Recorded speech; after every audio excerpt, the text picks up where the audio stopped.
Officer still stands for talk? No.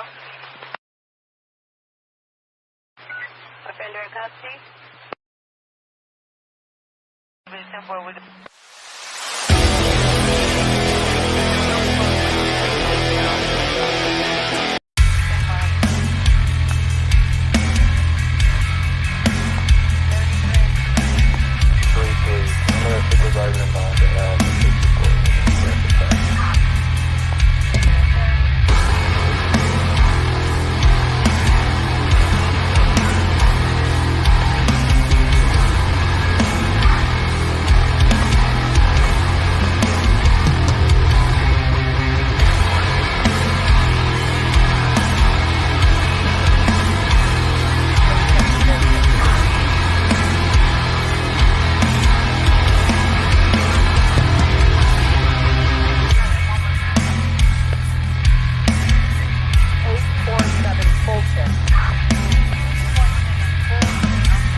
Good morning, everybody.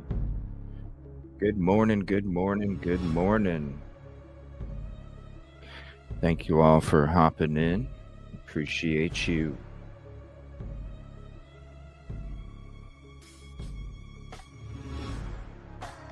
Gonna get right into some breaking news. Sorry, I was bumping it back. I was just hanging out at Truth and Transparency show, showing some love. Good morning. Good morning, good morning. It's cold as hell. Woo. 26 degrees when I woke up. Ooh. I had that blanket all over my head and everything. I was like, I did not want to get up. Skittles, good morning. Good morning. What's up, 49er girl? Kelly Miller, Storm Dancer, CJ. I just dug around Google. There was no video. I saw pictures. I searched it up yesterday and I saw some pictures. Ticket 7, thank you, D. Marie. I saw some pictures. What's up, Kimberly Ann? Thank you for hopping in. Caddy, ticket number 9. Happy Halloween, everybody. Happy Halloween. Did you see Harsh's video this morning? Pretty cool, huh? DS, thank you for hopping in. Ticket number 9 or 11. My bad. So excited tomorrow. We're going to do a drawing stream tomorrow night. You guys get to finally hang out in an art show. One of them. We're going to do drawing. We're going to have paintings coming up. But we're going to do a drawing show tomorrow night. Welcome, everybody coming in. Thank you and good morning, Mark and Betty. Good morning. Good afternoon. Got to remember. Always got to say good afternoon to Mark and Betty.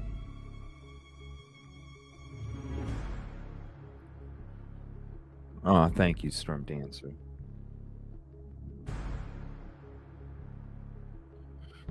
What's up, Fregaria? How you doing this morning?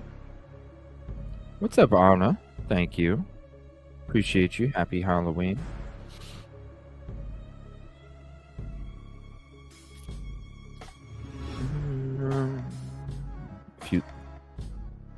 Right here. The music. Boom.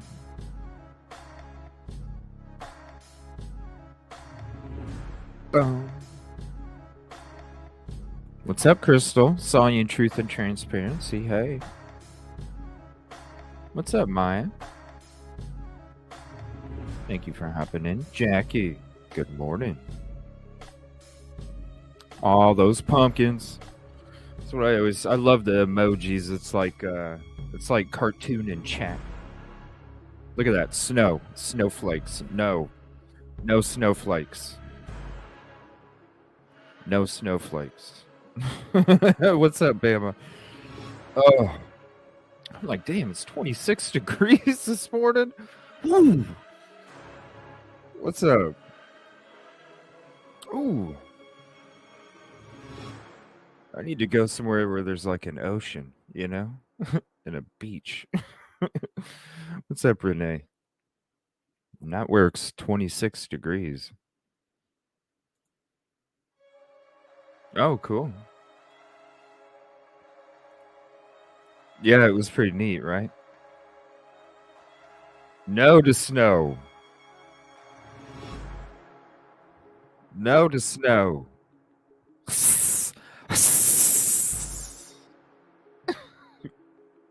Get out of here. What's up, Jonathan? Thank you for hopping in. Oh, commercial zone. What's up, lady? Is it really? Oh.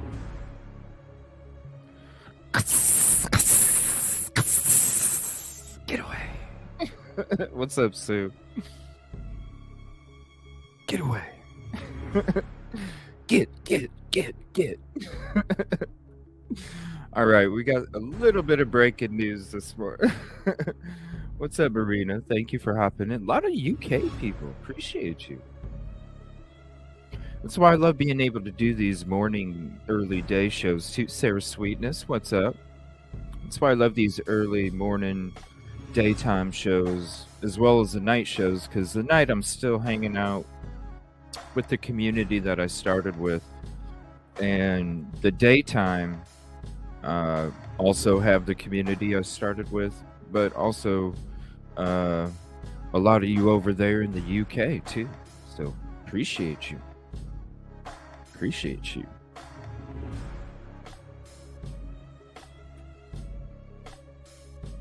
Pull my Uggs up. Ooh. Oh, damn. I didn't think about that. My boots are steel toe. That's going to be a problem. Shit. I didn't think about that. Oh. What's up, Keith? Favorite horror movie? It's always Freddy. Always Freddy. Freddy's always been mine. Freddy. And then the next one isn't a person. It's a car. The movie Christine. That's my second favorite horror flick. First one is any Freddy movie. Second is Christine. Oh, that car. Oh, that car. Ooh. That car. Oh. Little kid seeing that car, I was like, oh my gosh, I'm in love with that car. It was actually my first model that I put together. You know, you get the plastic models with the cement glue, you know? With the cement glue. Yeah, it was so sweet. I used to build that was my when I was a little kid, I loved building those car models with the glue. Getting them all looking right, you know, the hood's up and the doors open and all shiny. I was a detailer before I even knew it. Oh, cool. Yeah. I love Christy. Yeah. Good stuff. What's up, Tiffany? Yeah. I'd just be by myself listening to the radio. Putting little models together and stuff. Right. Hey. It had a mind of its own.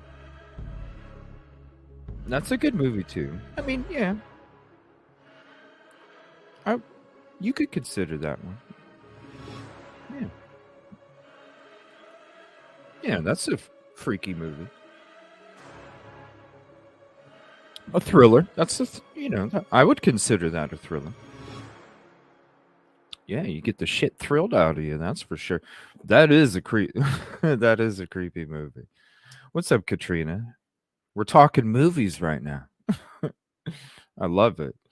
You should create the evil cafe. I way down the road when it's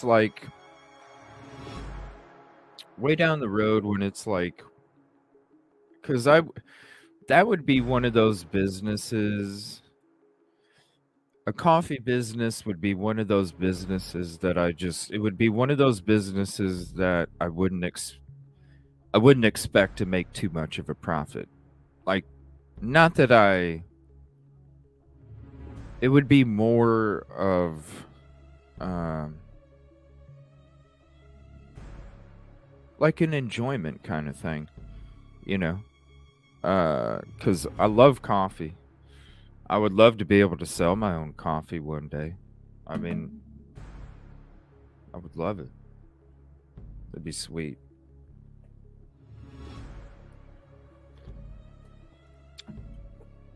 No, it would be. What I mean is I wouldn't want to. It would be one of those businesses that would be more of a pleasure. I wouldn't want to try and make it like a business because then it might ruin it for me, if that makes sense. I don't know how to explain it. I don't how do I explain this one?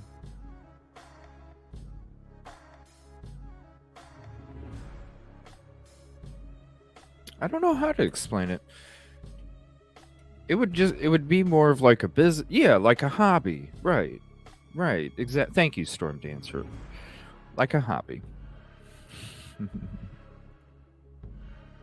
Dead man. Oh, thank you, Kib Kitty. Let's see. Thank you so much to DS. Oh shit. The guest is a banger. Oh, look at that. Ooze on it. Storm Dancer. Look at that. Yeah. It'd be more like a hobby. Yeah, that'd be sweet. It would be cool though to come up with different names of flavors and stuff.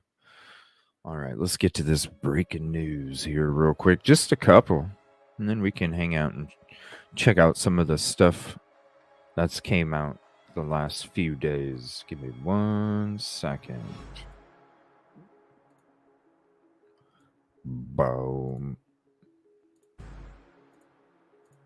This morning, the Delphi double homicide suspect and his new defense team are expected to make an appearance in court, but Richard Allen's former attorney is still fighting to stay on the case.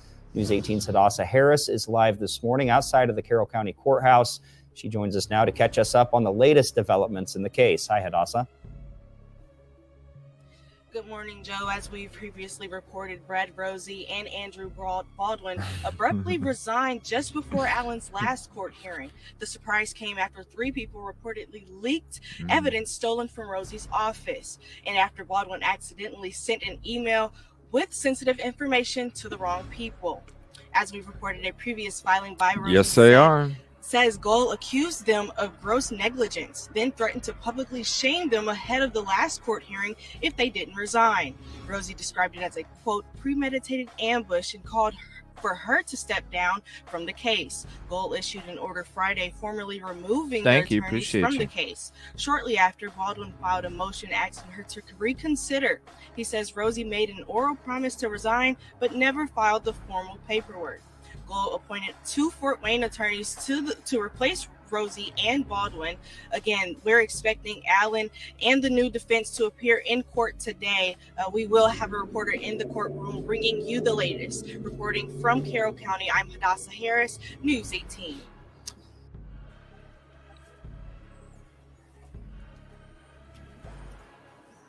Oh, we'll get to that, Kimberly. Just hold on. It's breaking news right now. Hold on. I got to save the good stuff for last. But yes, they will be at the house. Boom.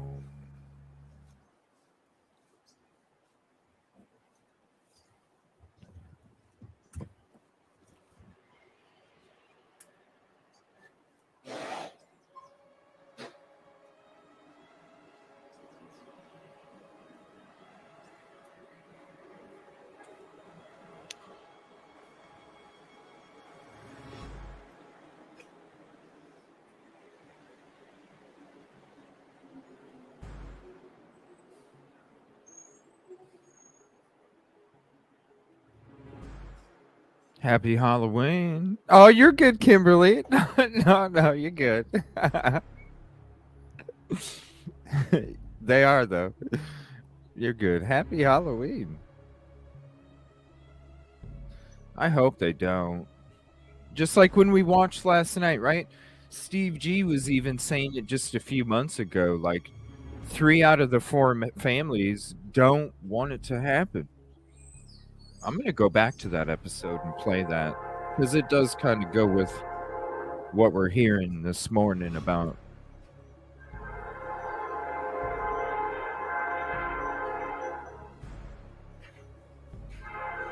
I want a Dodge Viper. That's what I want. A freaking Dodge Viper. Oh.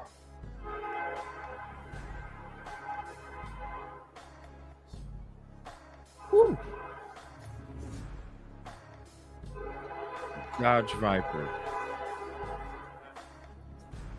Oh boy.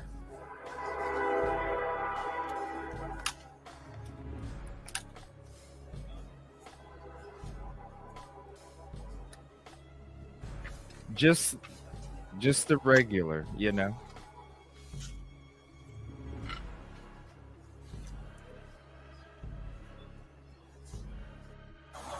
Overnight, the Maui Police Department releasing 16 minutes of body camera footage from the day of the deadly Lahaina wildfire. Killed at least 99 people. You gotta go! Whoa. The dramatic footage from August 8th follows the officers as they move through the town, going door to door, telling people to get out now, even trying to put out fires with garden hoses. Oh yeah, this is in Maui. Pulling this badly burned man from a shopping center. Yeah, I'm gonna take you. Maybe I'll just take you straight to the hospital. Does that sound good? Oh yeah, the Teaming up with Mustang. residents to get a gate open, allowing those trapped to escape. The Maui police chief This is praising the horrible. bravery of his. That's so horrible. You know what my favorite Mustang is the mid 80 5.0.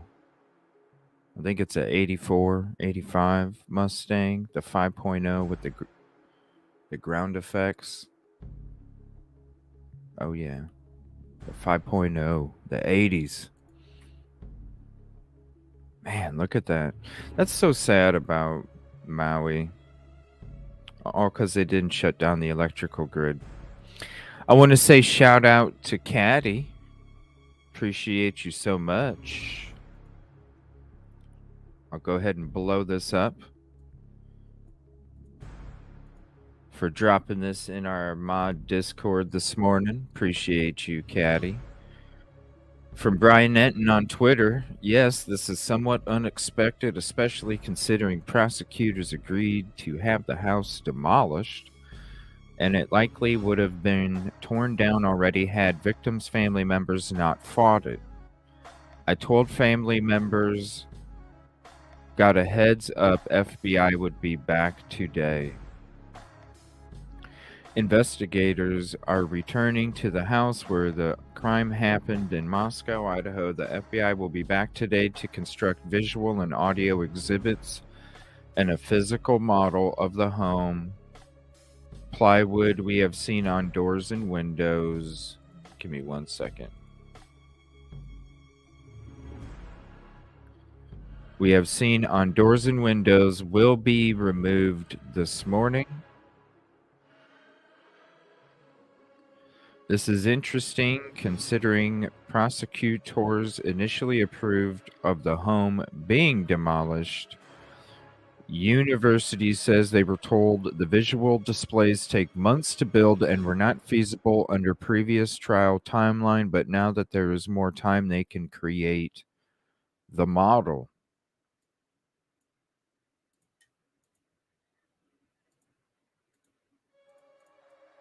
So here's Brian Netton's Twitter. How long does it take? How long do you think it takes to create? How long do you think it takes to create a model? Right, it's been a freaking year.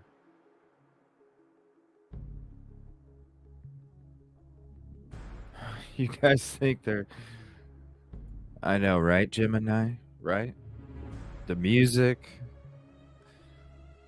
Yeah. This is my car that I want right here. This is my dream car, yo. Right there. That's my dream car. Whew, look at that thing. Gorgeous. Just like that. I don't need nothing. Just like that. Nothing fancy. Just stock. Just stock. Oh, it better be a stick brandy wine. I love stick shifts. Those are my fave. It better be a stick shift. Shoot. Those are my favorite. I love having sticks. Cute. Cute. That's what you say, Kelly? That's a cute car. Fregaria, cute? Oh, no. This is sick. This is sick. What do you mean? This is like a Miata.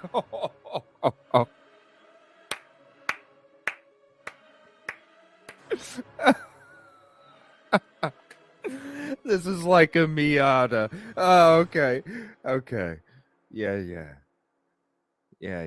Let me see. Making a model of the house. Who knows? Like, what the hell? How long did... Hold on. Let me reread this here. It said it was not feasible under a previous trial timeline. What is that? University says they were told the visual displays take months to build and were not feasible under previous trial timeline.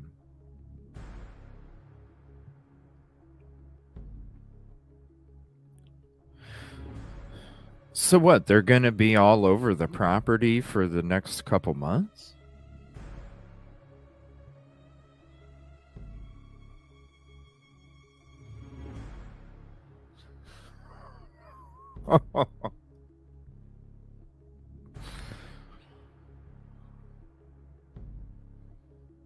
Coming in here, starting trouble.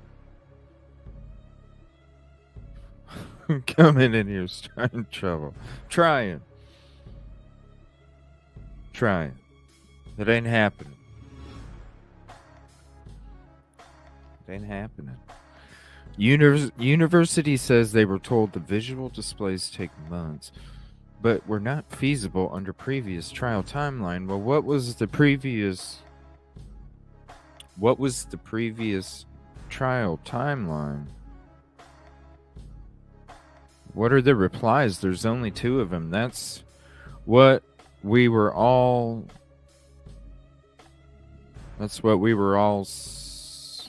S-teaming months ago. What the hell? I mean, I'm glad they're doing this, but why now after demo was approved? Interesting. I find it very strange this was not done already by the prosecution. This is unbelievable. What was the previous trial time? I mean, can you guys answer me that question? What is the previous trial timeline?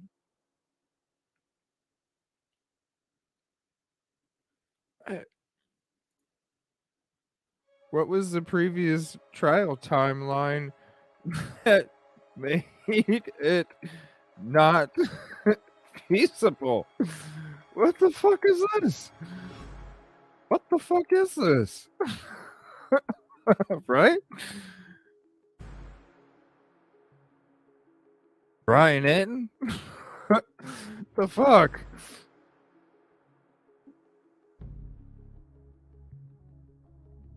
The fuck is this shit? Get out of here. Reply. The fuck is this? What the? Can somebody answer me that question? Because I asked Brian Etten, what the hell is this? What is this? Has anyone seen the actual video? No, it's just this. Right, Maya. It's just this. It's a. Like this, like. That picture, though. You know what I mean? Who says? You're exactly right. I barely use that damn thing. I'm serious. I barely use that damn thing. Is it in the PCA? No. No. Did they release it as a photo? No. No. So do I really? No. No. No. Oh shit. Why was that? Right? And also, why was it never confirmed from LE, right? Commercial zone? Why was it never confirmed from LE?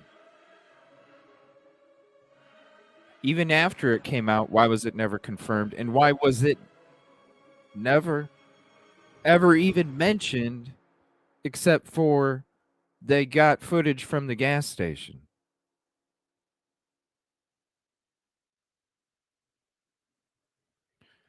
Maya, they're going, there's 20, listen, they started out with 22,000. They started out with 22,000 white or light colored vehicles. Right? Right, Maya? They started out with 22,000. Listen.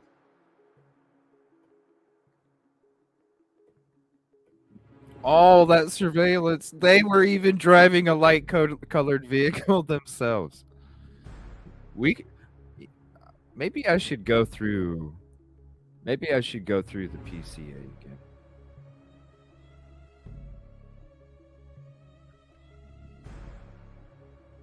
There's lots of white cars. I wish ooh, that would look sick. A white and matte black Dodge Viper. That'd be a nice white car. Lots of white cars. Right, commercial zone. All over the place. We could literally take... You know what? One day, I'm just gonna take you guys on a Google Guy walk, and we are literally gonna walk. We're gonna walk the route on Google Guy. We're gonna walk the route on Google Guy. It might take us about 35, 45 minutes. That's it. That's it.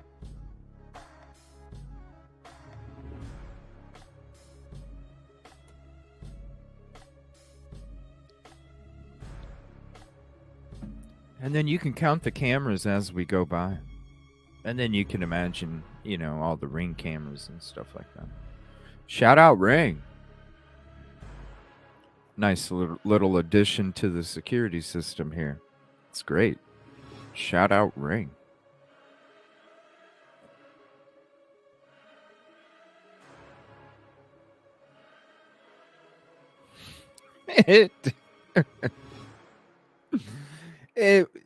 It's I don't know.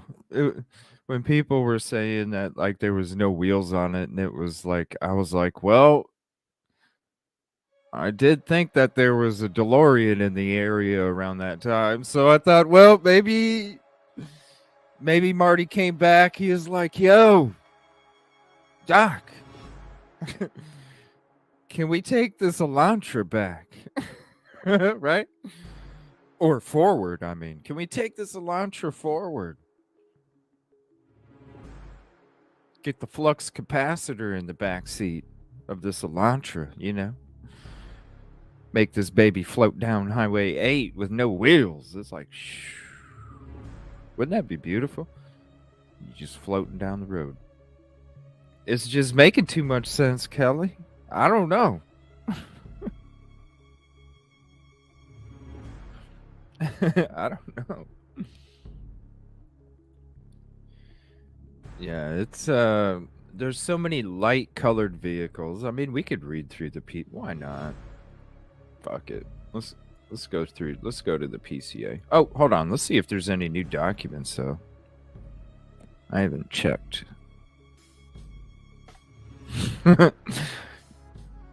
You know what? I kind of feel like watching one of my old videos here. Let's see. No new documents.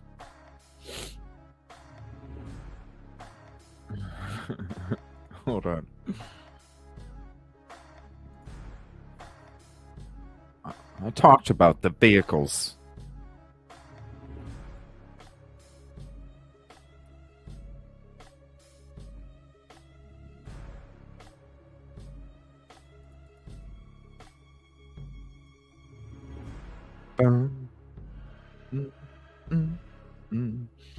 All right, I'm going to get to the part where it talks about suspect vehicle 1.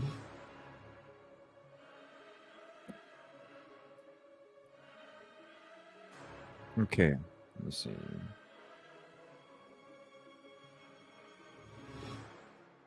Video canvas.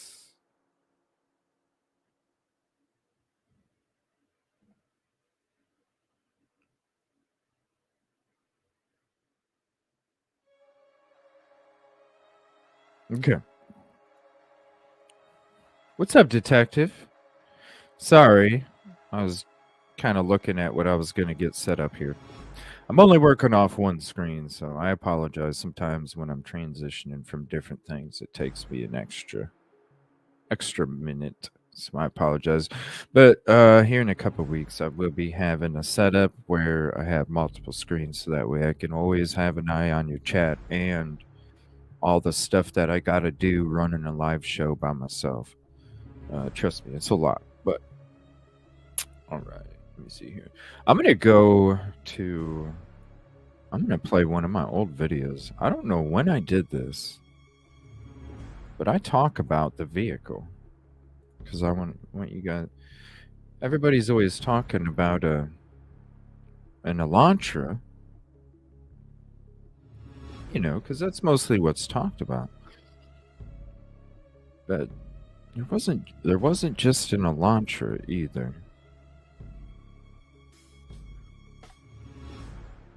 It's been a little bit, so let me see.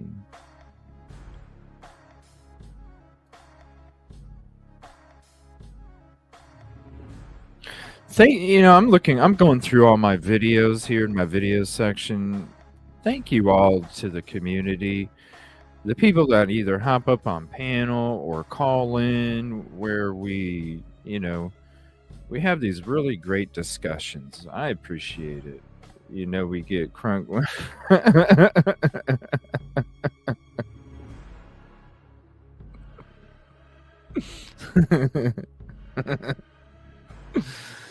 Oh, I know you guys do. Sometimes I don't even have to. Sometimes I don't even have to like be gone. All of a sudden, you guys just.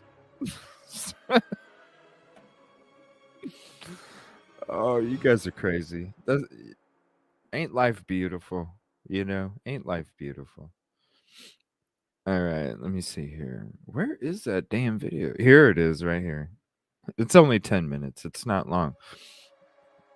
But it talks about suspect vehicle, right?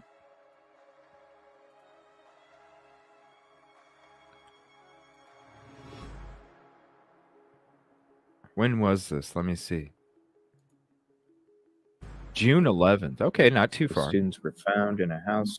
4 University, Idaho students were found in a house near campus last November. A growing roster of investigators desperately searching for answers had yet to identify a suspect or even find the unalived weapon. Publicly, the authorities were assuring worried residents in the small college town that they were making progress. Privately, they were exhausting their prospects. I don't know what's up with my microphone. Scouring through the backgrounds of those.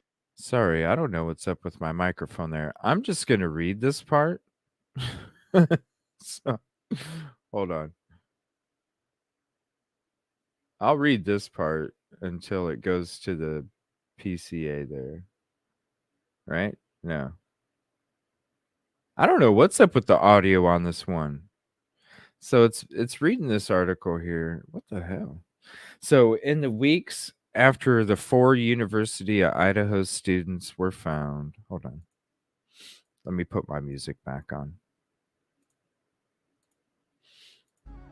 All right. In the weeks after the 4 University of Idaho students were found in a house near campus last November, a growing roster of investigators desperately searching for answers had yet to identify a suspect or even find a weapon. Publicly, the authorities were assuring worried residents in the small college town that they were making progress. Privately, they were exhausting their prospects, scouring through backgrounds of those with the thinnest possible connections to the case. And this is Mike Baker from the LA Times. Through the first 2 weeks of December, investigators put some of their focus on classmates of the victims. They also widened the search to examine a man in another state who had been known to send harassing messages to women, but had visited Idaho only twice in his life. They looked at a woman who previously charged with assaults in the region. They also looked at a man once accused of wielding a knife. They looked at SOs. They looked at white supremacists. They each turned out to be dead ends. Then, after spending weeks sifting through an array of evidence that seemed to lead nowhere, investigators announced an arrest in late December. On the other side of the country, Brian Koberger, a PhD student from a nearby university, he was identified only after investigators turned to an advanced method of DNA analysis that had rarely been used in active unalive investigations. Sorry, I'm trying to watch chat here too. Oh my gosh. Oh yeah. Trail mix and a blueberry muff. Damn, that sounds good as hell. I had McChicken biscuits this morning. Ooh, I love those McChicken biscuits. But I like Hardee's better, but the story of, I don't know. I'm like going off here. I don't know what's up with the audio here. What's up, dude? crappy CJ audio. To the case. That's how we feel. Through the first 2 weeks of December, investigators put some of their focus on classmates of the victims. They also widened the search to examine a man in another state who had been known to send harassing messages to women but had visited Idaho only twice in his life. They looked at a woman previously charged with assaults in the region. They looked at a man once accused of wielding a knife. They looked at SOs. They looked at a white supremacist, even turned out to be an unalived one. Then, after spending weeks sifting through an array of evidence that seemed to lead nowhere, investigators announced an arrest in late December on the other side of the country. Oh, it's somebody that's on panel has an echo of my. That's what it is. Okay. Brian Koberger, a PhD student from a nearby university. He was identified only after investigators turned to an advanced method of DNA analysis that had rarely been used in active murder investigations. Yeah, they sent it to a cold case lab. And the cold case lab in Texas was even like, thank you, Idaho, for giving us this opportunity to do this. You know what I'm saying? They said thank you. It's ridiculous. No, absolutely, dude. Absolutely. The story of how dozens of LE from local, state, and federal agencies took to the quadruple on a Be live nice to investigation into extraordinary territory is only now becoming more apparent through recently obtained records and interviews with people familiar with the investigation. That's horrible. Discussed key details. No, it's not me. It's who's on panel. Their audio's fucked up. That emerged before the ensuance of a gag order in the case. The case has shown the degree to which LE investigators have come to rely on the digital footprints that ordinary Americans leave in nearly every facet of their lives. Online shopping, car sales, carrying a phone, drives along city streets, and amateur genealogy all played roles in an investigation that was solved in the end as much through technology as traditional sleuthing. All right, give me 1 second. I'm going to switch to chat and we'll finish that up in a second. I love the attorneys exposed never intervened with family. I mean, from what I heard, they were like, there was some piss matches going on, right? Is that what? Oh yeah, definitely, most definitely. It was getting heated. He is now referred to as Judge Gray because Shannon Gray made the judge. Like it was all such a debate. Just makes. Damn, I need to check it out. How long is it? Yes. How long is it? Oh, I'm sorry, everybody. I can't take this audio no more. I should just take that damn video down and make a new one. Damn. Oh, fuck. That's like one of the first videos I came across where I'm like, whoa. I'm surprised that I even put that damn thing out, honestly. The hell? I need to write that down. Remove that damn thing. Anyway. And I don't even know where. I thought I had... It's talking about Essentia. All right.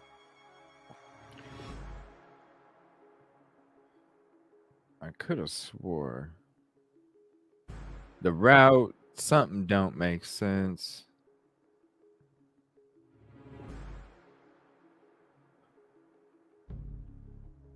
Oh, there's so many.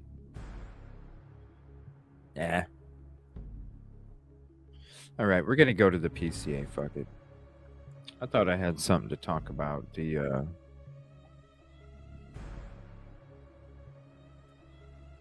damn Sentra. I could have swore I had a video. I guess not. What's up, Devil Doll? Happy Halloween. What's up, Why Be So Noisy? Did you see it yet? Yeah, we went over that just a minute ago, actually. Thank you for hopping in. Nice seeing you all over there at Truth and Transparency. Appreciate you.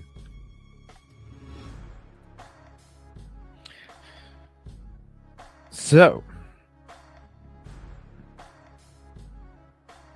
it says This is page 6. Here, let me put the link in chat if you want it for yourself. I'm sure you have it. Everybody's probably has it. But if you don't, because, you know, some people might not, there is the link to the document. If you want, you can read along with us. We're on page 6. About a third of the way down. Oh, no, thank you. It was such a beautiful community over there, and there's people that deserve it, you know. The community is so beautiful here. It allows me to pay it forward to other communities as well. So I appreciate Truth and Transparency's community, and I'm just paying it forward.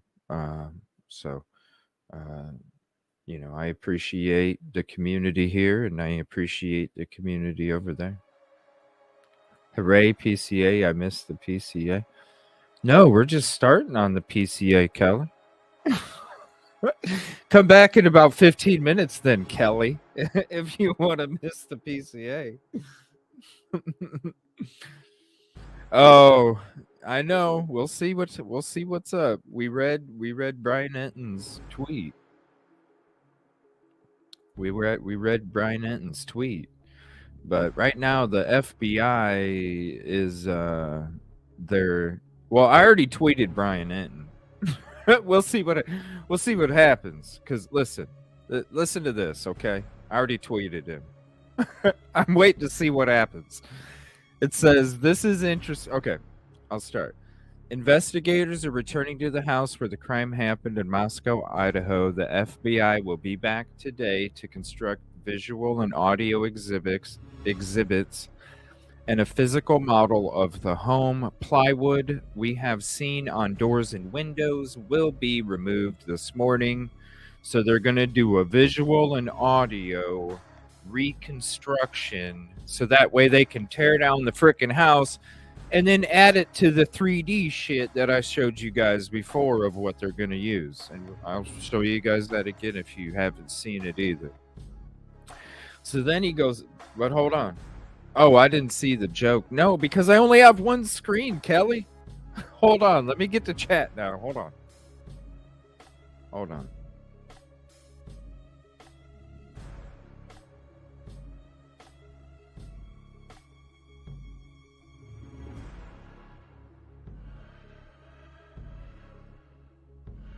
I'm telling you why they're at the house. Hold on.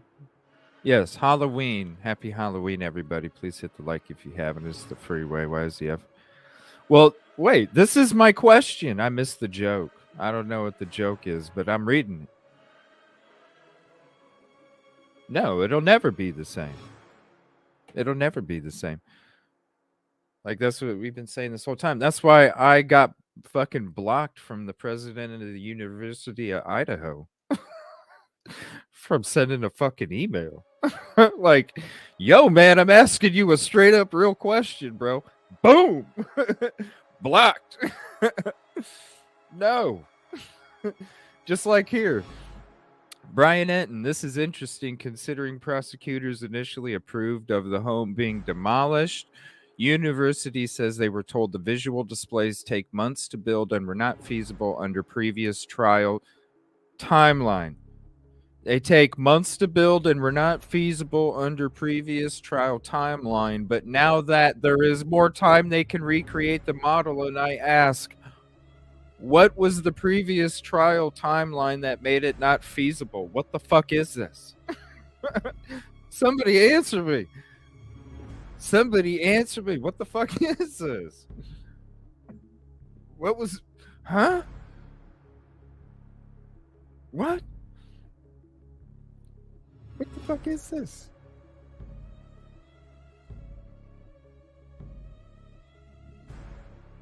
There's no way. You can't... There's no way. You should see the fucking You should see the fucking 3D shit that they're gonna use. Like...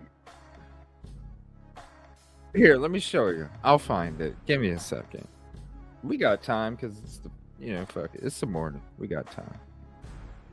But of course it can never be the same. It could never. That's why I asked you guys. That's why I asked you guys a few days ago. Do you guys think it mistrial, dismissed, exoneration? Like, the possibilities are like, what the hell? Oh, they thought that from the beginning.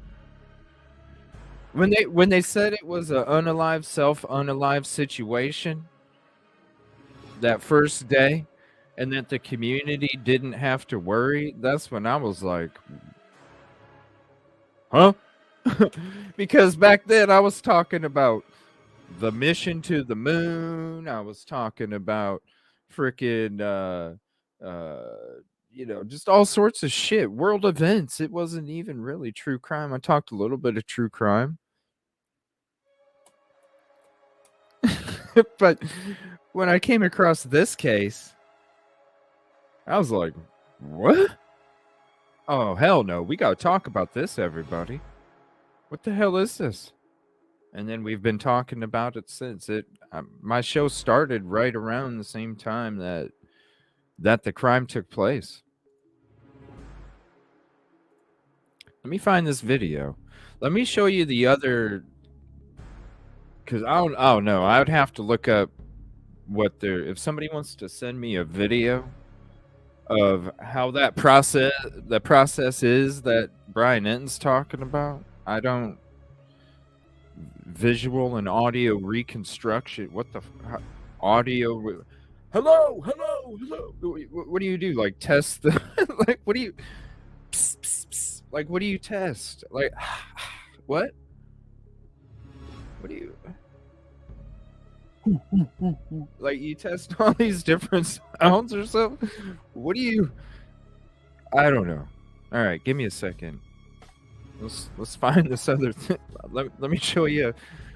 This came back. This was like maybe a month after the crime took place, when they had people there with like this 3D shit. I'll have to show you. Hold on. It's in my Idaho4 folder here somewhere.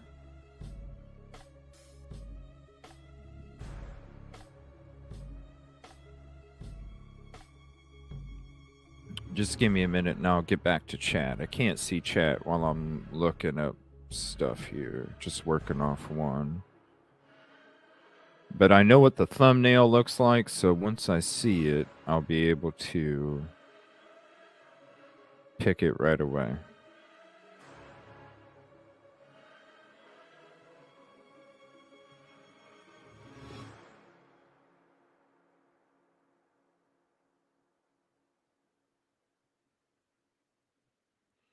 Oh, come on.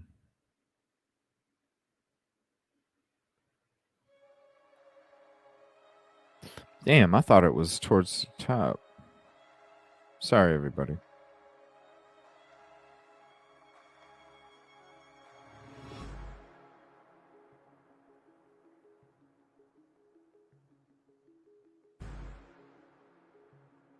Son of a bitch.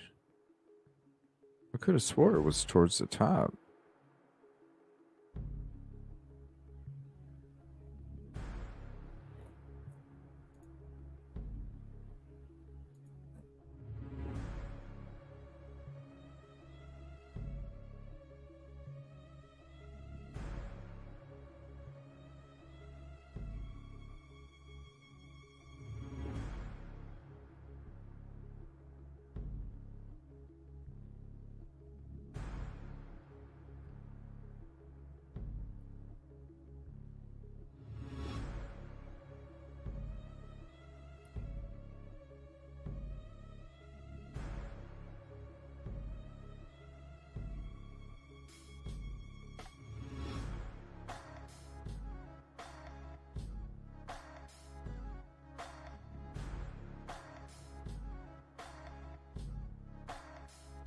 Damn, where is this thing? There it is. Man, sorry about that, everybody. Hold on.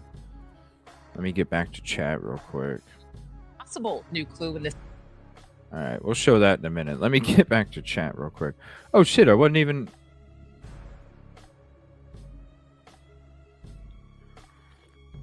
Yeah, it'll all be different.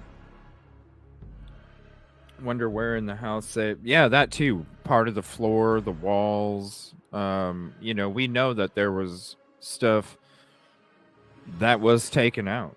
They've already stated that.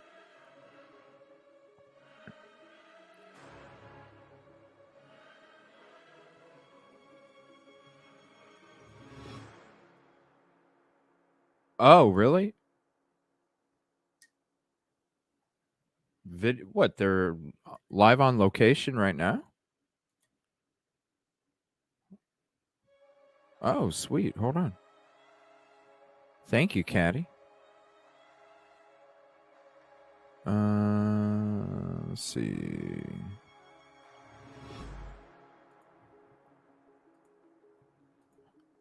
Sweet.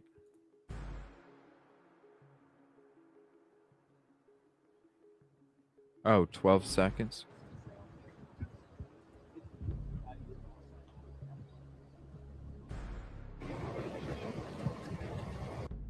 Oh.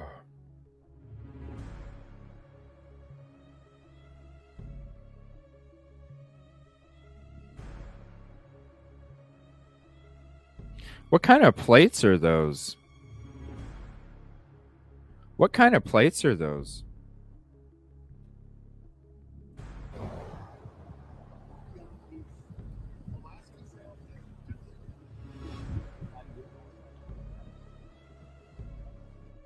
I'm going to take a couple screenshots here.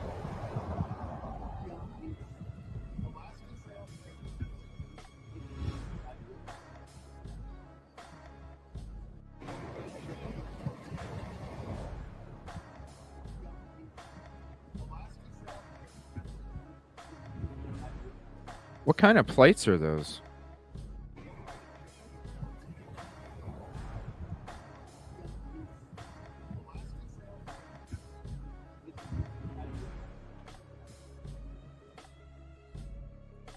Whoops. University of Idaho. So those are Idaho plates, the red, white, and blue? Here, I'm going to send me some pictures here.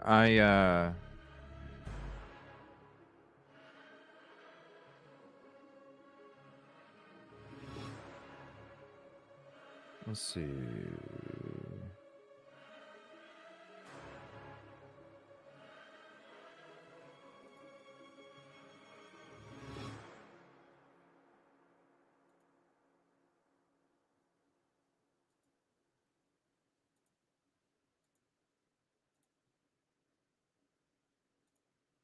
I'm going to send me the picture. They got to be Idaho.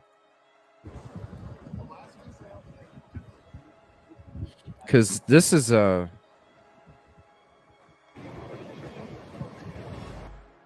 So that's red, white, and blue, just like the other one. And watch. University of Idaho. So it's those are Idaho plates.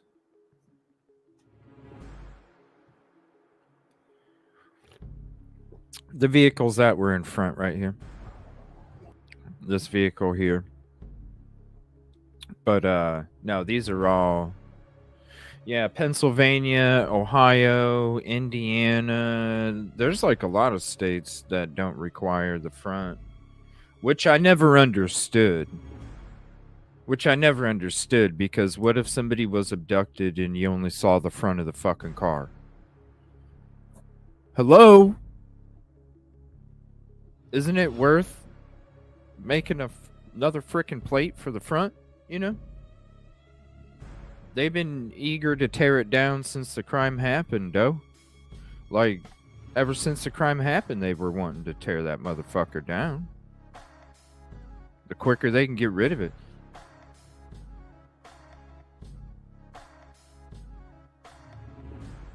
Yeah, they should. There's a lot of states that don't require...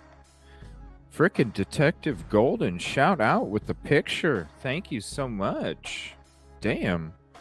Shout out, Detective. Thank you for that. That is the plate of the Idaho state. Famous potatoes.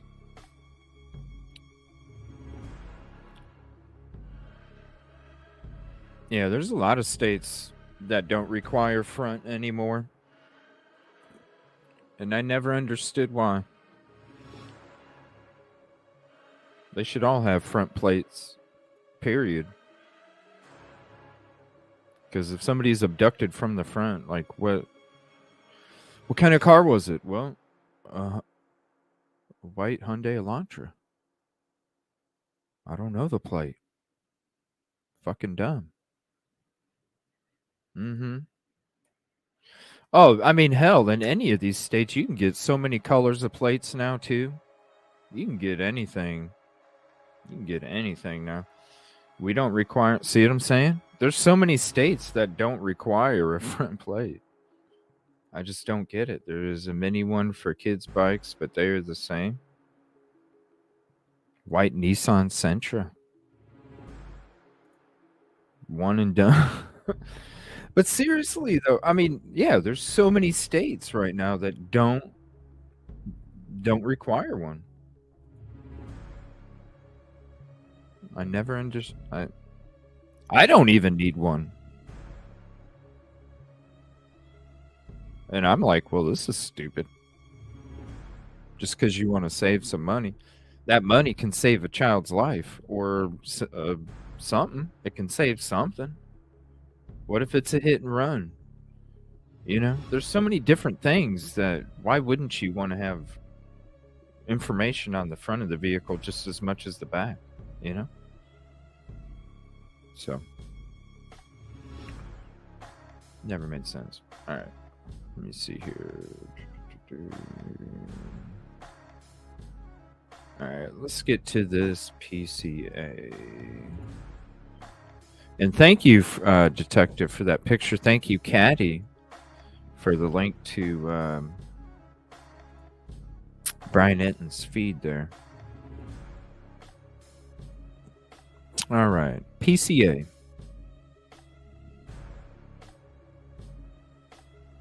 We'll go ahead and blow this up real quick for y'all. Oh, no, that was a cute picture. Thank you. On Twitter. I got on Twitter to check Brian Enton, and then I saw that picture. I was like, aw, that's so cute. Thank you. I appreciate that. It does, DS, you know. That's why I never understood a lot of these states that I'm one of them, you know. We haven't required one for a long time. I'm one of them. Like, I just don't understand. Look at that. Louisiana doesn't require. I bet you half the country doesn't.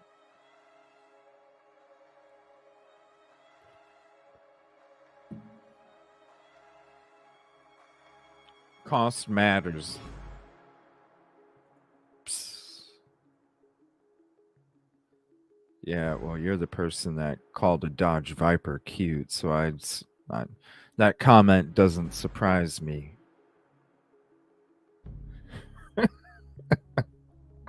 What's up, JC? You called a damn Viper cute, so that comment doesn't surprise me. As part of the investigation, an extensive search, commonly referred to in law enforcement as video canvass, was conducted in the area of the King Road residence. This video canvass was to obtain any footage from the early morning hours of November 13th, 2022 in the area of the King Road residence and surrounding neighborhoods in an effort to locate the suspects or suspect vehicles traveling to or leaving from the King Road residence. This video canvass resulted in the collection of numerous surveillance videos in the area from both residential and business addresses. I have reviewed numerous videos that were collected and have had conversations with the other MPD officers, ISP detectives, and FBI agents that are similarly reviewing footage that was obtained. Still reviewing footage through the PCA. By the way, we had a great show yesterday morning. We were going through some fresh notes, old notes yesterday morning and last night. If you missed the show yesterday morning, check it out. Yes, had a great fucking show last night. If you missed last night's show, you'll definitely want to check it out. from the very first minute to the very last minute. It was a very, very awesome show. Shout out to the community. And it had a little special message in the beginning as well. Probably about the first 45 minutes or so. So if any of you haven't checked out last night's episode, definitely check it out. It'll be worth your time. Very worth your time. A review of camera footage indicated that a white sedan, hereafter suspect vehicle 1, was observed traveling westbound in the 700 block of Indian Hills Drive in Moscow at approximately 3:26 a.m. and westbound on Steiner Avenue, Idaho State Highway 95 in Moscow at approximately 3:28 a.m. On this video, it appears that suspect vehicle 1 was not displaying a front license plate. Again, if you're going to go commit a crime, do people not take off their license plates? I mean, I'm just saying. Don't they take it off too? Well, they don't know that he pinged because his phone was shut off. Willie, you have to look at the verbiage, my friend. Don't be focused so much on the pings. Look at the verbiage, my friend. The verbiage states it utilized the tower that the property uses, that the 1122 property uses. You got to look at the verbiage. It's the verbiage, my friend. The cell phone pings, whatever. Look at the verbiage in the PCA. His phone utilized the towers that the 1122 property utilized. It's all in the verbiage, buddy. Little verbiage. A review of footage from multiple videos obtained from the King Road neighborhood showed multiple sightings of suspect vehicle 1 starting at 3:29 because it's all surveillance and ending at 4:20 a.m. These sightings showed suspect vehicle 1 makes an initial 3 passes by the 1122 King Road residence and then leave via Walenta Drive. Based off my experience as a patrol officer, this is a residential neighborhood with very limited number of vehicles that travel in the area during the early morning hours. Upon review of the video, there are only a few cars that enter and exit this area during this time frame. This is all, quote, seen because it's footage, right? Nothing to do with cameras. Suspect with cell phone. Suspect vehicle 1 can be seen entering the area a 4th time at approximately 4:04 a.m. It can be seen driving eastbound on King Road, stopping and turning around in front of 500 Queen Road, number 52, and then driving back westbound on King Road. When suspect vehicle 1 is in front of the King Road residence, it appeared to unsuccessfully attempt to park to... That's the whole thing about Joe Dirt, and I'm going to play that for you after we get done reading this.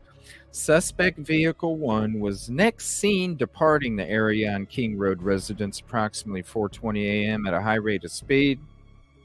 Suspect vehicle 1 is next observed traveling southbound on Walenta Drive. Based on my knowledge of the area and review of camera footage in the neighborhood, that does not show suspect vehicle 1 during the time frame. I believe that suspect vehicle 1 likely exited the neighborhood, at Palouse River Drive and Contosauga Drive. Palouse River Drive is the southern edge of Moscow and proceeds into Whitman County, Washington. Eventually, the road leads to Pullman, Washington. Pullman, Washington is approximately 10 miles from Moscow, Idaho. Both Pullman and Moscow are small college towns, and people commonly travel back and forth between them. Observed.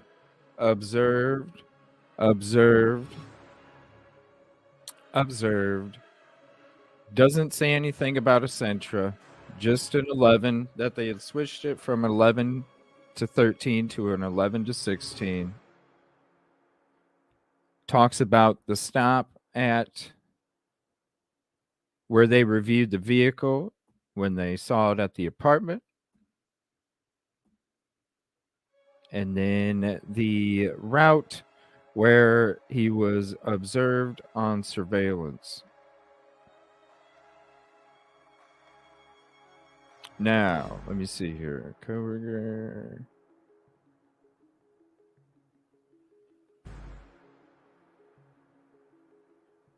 Okay, now we're getting into the phone. This is where I'm talking about the verbiage. Let me get to chat here real quick. I can only see it when I'm not reading it. So hold on. Let me scoot up a little bit. All right. What's up, JC?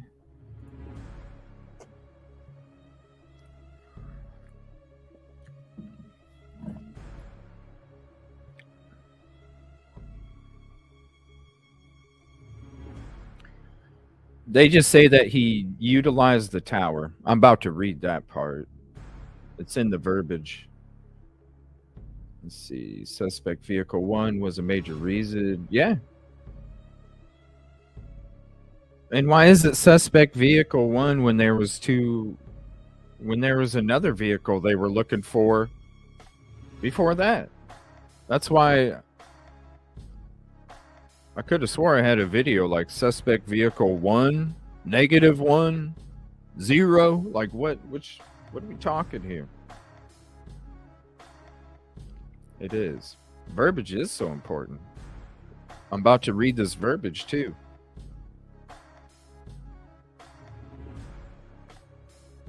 They got footage of so many cars they could seriously. That's why I keep saying, like, why wouldn't they have released a picture of the vehicle if they had a picture of the vehicle if they were really trying to find this person? They don't. Because if you did, you would put that picture out there to the community to try and find the person. Like it just like an Amber Alert. You know, this was for unalivens, you know? That too, swamp side. Like seriously, there's just because they didn't have a front plate doesn't mean they were from a certain state. But if you think like a criminals take off plates, it's a screwdriver and 2 screws. Gone. I mean, it's like the easiest. Like, yeah. No, the verbiage. Beyond a reasonable doubt is the standard. Well, yeah. FBI 35 yet made wrong ID of sus being. Well, with it being a Sentra as well. Does CJ have that? Yeah, I have it enlarged, but I have the camera up here, and then whatever I'm reading, I make sure it's below my camera.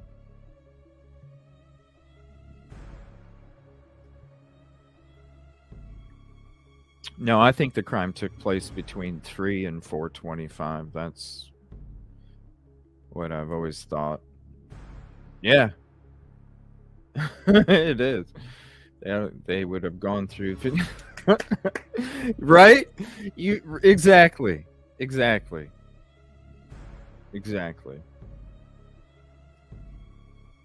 Why wouldn't they?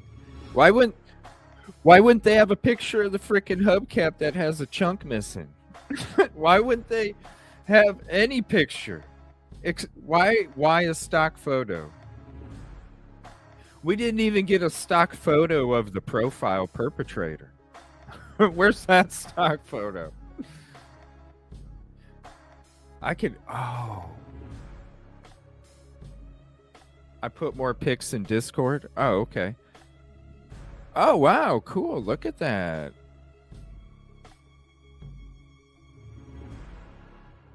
Hold on, let me open them all so I can show everybody here.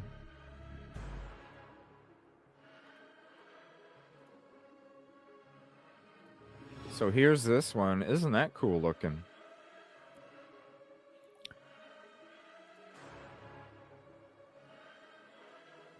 It won't let me blow it up, but this one, that's Washington State, Seattle.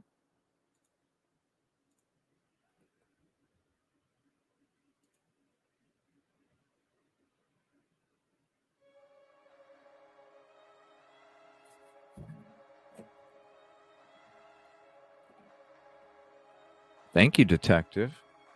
Let me see here 1 second.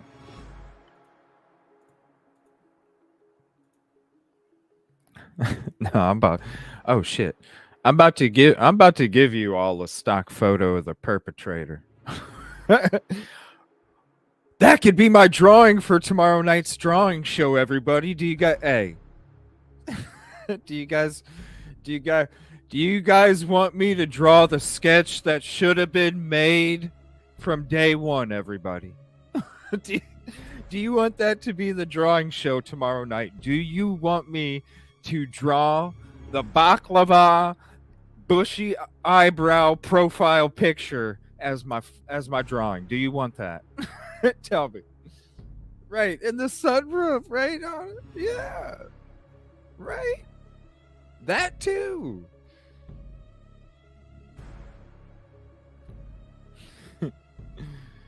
Oh, I'm not. No, I think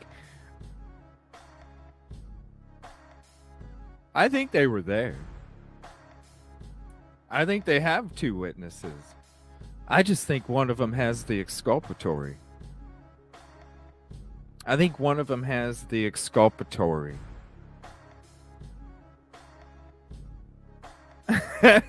Swamp side. Yeah, the S. Oh shit! Hold on. What the hell just happened? Hold on 1 second. It did like a key quick thing or something. Hold on. Oh shit! Here it is, right here. The SR. The SRMR data. Right? There. There it is right there. That's what SRMR data looks like.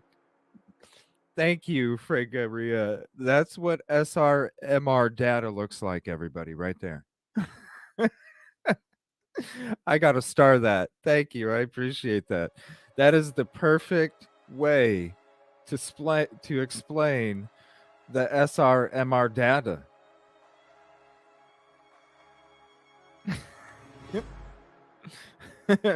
Right, Tiffany? If it was a footprint that was part of the crime scene, if it was a footprint that was part of a crime scene, how in the hell would it be hidden? Because is that not what a latent footprint? Is that not what it is? Hey, President. T-shirt. That's a good idea, SWAT. Hold on.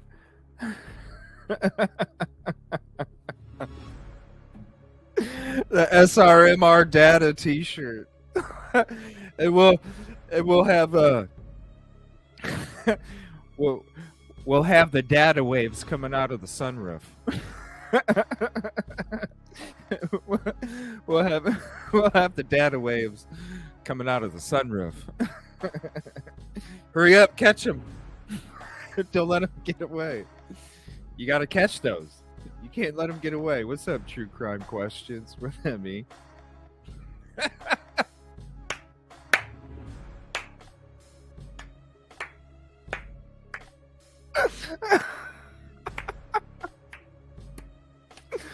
Oh, you guys are the best.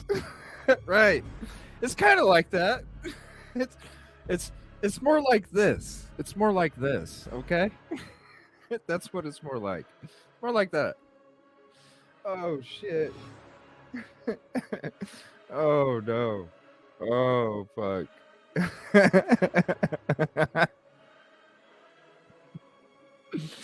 Oh shit. Oh fuck. Yeah, I think we should do that. I think that's what I'm gonna do tomorrow night is draw the profile that should have been drawn on day one. I'm gonna do it. I'm gonna do the frickin' profile sketch of baklava bushy eyebrow. It's gonna happen. So if you want to hang out tomorrow night, hang out for the first art show that we're going to do over here at the Evil CJ show. That's it right there. I'm going to be doing the picture that should have been done on day one. Baklava, bushy eyebrow, profile suspect. It's happening. So, y'all can take a screenshot if you want to. Go ahead. Go ahead. I might get creative and put a little bit of, but it's clad in black, yo. Ooh. You know what this is what I could do, everybody. I am going to add color to it, okay? I am going to add color to it. Check this out. Check this out. Check this out. I'm going to draw the profile just like he'd be walking through the doorway. But it's going to be the face, right? It's going to be the face, but you're going to see the pink glow that accentuated the bushy eyebrows. So that way, that's what was... The pink glow is gonna activate the bushy because that's what was noticed as they walked through the door. So I am gonna... We're gonna do the clad in black baklava. We're gonna do the bushy eyebrows, the little pink highlight, you know, for the illumination from the good vibe light sign that highlighted the bushy eyebrows, which then made DM able to see the bushy eyebrows. No, I'm not gonna. No, no, commercial. I can't do that. I'm just gonna stick. Hey, if you guys listen, like I told you guys last night, any of my art shows, if you want to draw, because I'm gonna have a. I don't know if I could really. I guess I could find a stock photo to put up for you guys. Ooh, stock photo. But no, I'm going to have a picture up for you guys.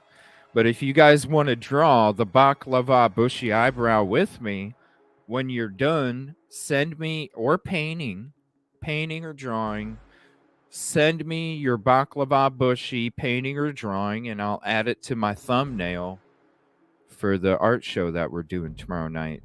So if you do want to do one as well with me, I encourage anybody that is artistic. I encourage anybody to go ahead and join along and draw or paint and send it in to me, please. I'd love to showcase your artwork too. But that's what I'm doing.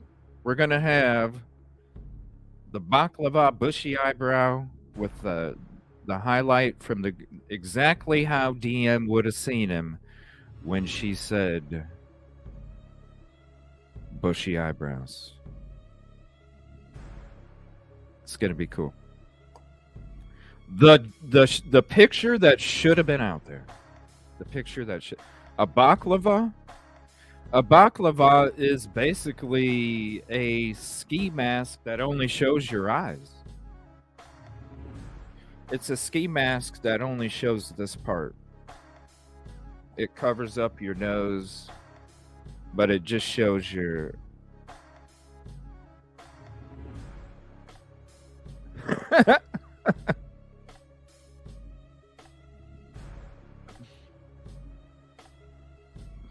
Clad in black, yes. Oh, for sure. Just like the Delphi stuff, right? We were hanging out in Truth and Transparency. And we were hanging out in Truth and Transparency show.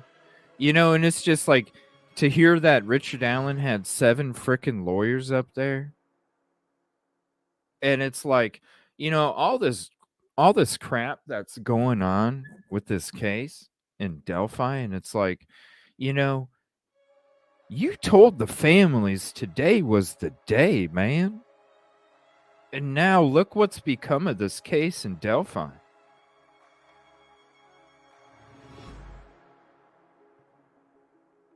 Like, what has become of this case in Delphi now?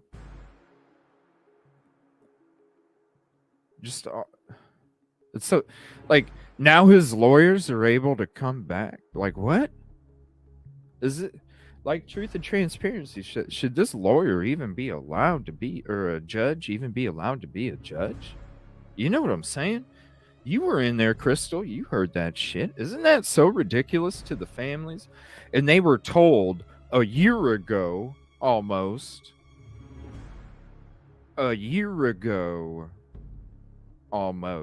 that today was the day. When they already waited 7 years.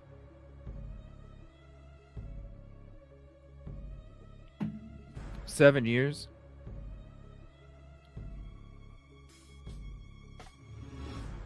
Yeah, that's right. Thank you, Kelly.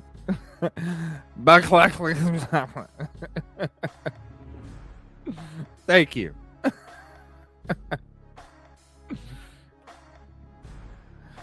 Pastries on the mind. All right, I'm going to show you this 3D video here. Let me see. This was just a couple weeks after the crime here, December 15th, a month. This is that 3D technology video. This is what they were so proud to show off. They wanted this thing tore down ever since the beginning. Period. This is the 3D stuff that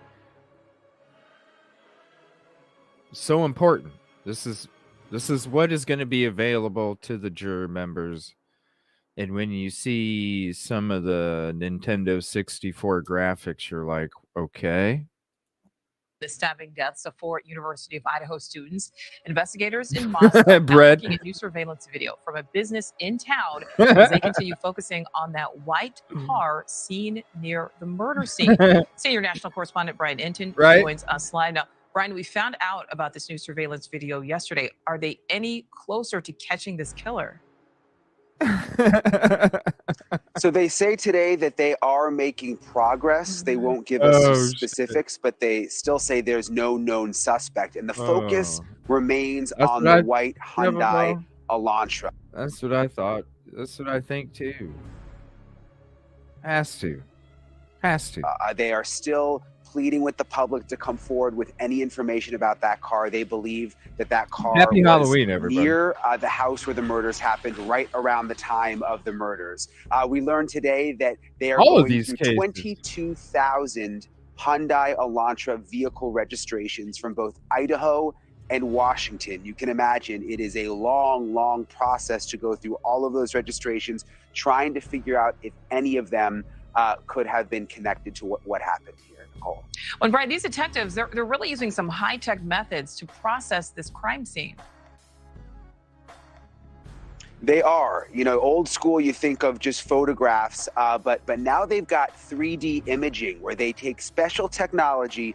They go into the house. It's what they did. No, Cherry, I had too many McChicken biscuits this morning. I saw some donuts. I was like, damn, those look good. But then it's like, no, go to McDonald's, get the McChicken. I really wanted Hardee's loaded omelet biscuit when it comes to biscuits, because I love Hardee's. What do you guys like the best for breakfast? Like, if you had to get something, is it McD's? Is it Burger King? Is it Hardee's? Is it Wendy's? Is it Taco Bell?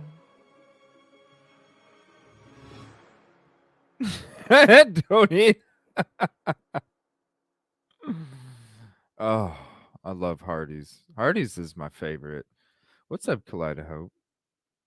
High tech. No, just wait. It's like Nintendo 64. In the house behind me, which is still a crime scene, by the way. You can see the tape is still up. Yeah, and they're able to map the entire house out in 3D. We wanted to learn exactly how that works. I'm sorry.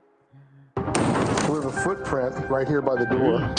A murder scene typically so frenzied, so complex. If you get them the right direction. Clues literally everywhere. You have some blood transfer by the window. At this mock crime scene at Florida International University's Global Forensic and Justice Center outside Tampa, police, military, and students learn the intricacies of preserving and processing a homicide. A large number of cartridge cases here. They also learn about this 3D imaging that can take what would be a simple crime scene photo and replace it with this, a movable 3D model, enshrining minute details forever. So if we're talking about LiDAR scanning of scenes, they call it 3D imaging because it gives you a 3D representation of the room. The Forensic Center's Deputy Executive Director, Kevin Lothridge, has investigators trained with a handheld Faro brand scanner. It takes rapid laser measurements, creating an interactive 360-degree image that's even admissible in court. It's really good for large outdoor crime scenes, good for vehicle crashes, good for shooting reconstruction. If you're trying to look at a room where people are positioned and evidence is positioned, it allows you to do a little bit more than just videotape or photography. To be clear, this isn't just 360-degree spherical photography that you see for a real estate tour or on tourism sites. Forensic 3D imaging takes not only pictures, but countless measurements each second. Thousands, like millions of points are taken in a point cloud. Crime scene investigations professor Stephen Stockman says the technology can take detectives back in time, helpful when the overlooked becomes critical. That piece of evidence that you didn't see that was significant is now in the point cloud here a year later. How far away is that from the victim's hand? And you can literally go into the software and click to the index finger of the victim to the exact piece of evidence, and then you'll get the exact. Motherfucking Nintendo 64, yo. Look at that high-tech shit. This is what they get. Cutting-edge technology. Stunning graphics. Clarity.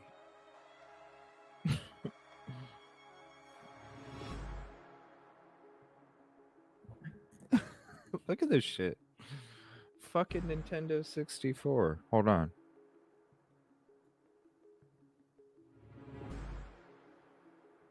I'm gonna send myself a picture to show you guys just this picture. Hold on. We're gonna.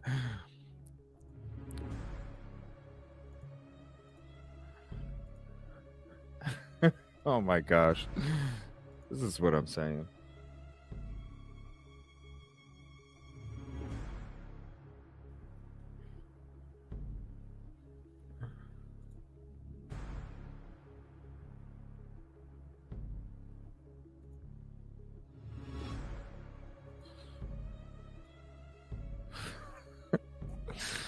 This is horrible, guys. This is horrible. Come on.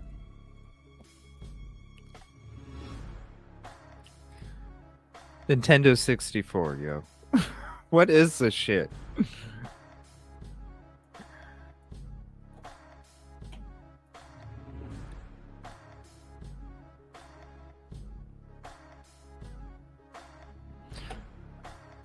This doesn't even require a graphic warning. It's so bad. It doesn't even require a graphic warning. It's so bad. Oh, trust me, I know, Willie. I had to represent myself in court as my own attorney and to get custody of my daughter. I know what it means by playing the cards you're dealt with. Trust me. I had so many lawyers turn me down because I didn't have $10,000 or $15,000. So many lawyers turned me down because I didn't have $10,000 or $15,000 when they saw what the fuck was going on, and I had to represent myself. I had to be my own attorney in child custody court and win full custody. Took me 3 years, but I did it. Full custody, baby.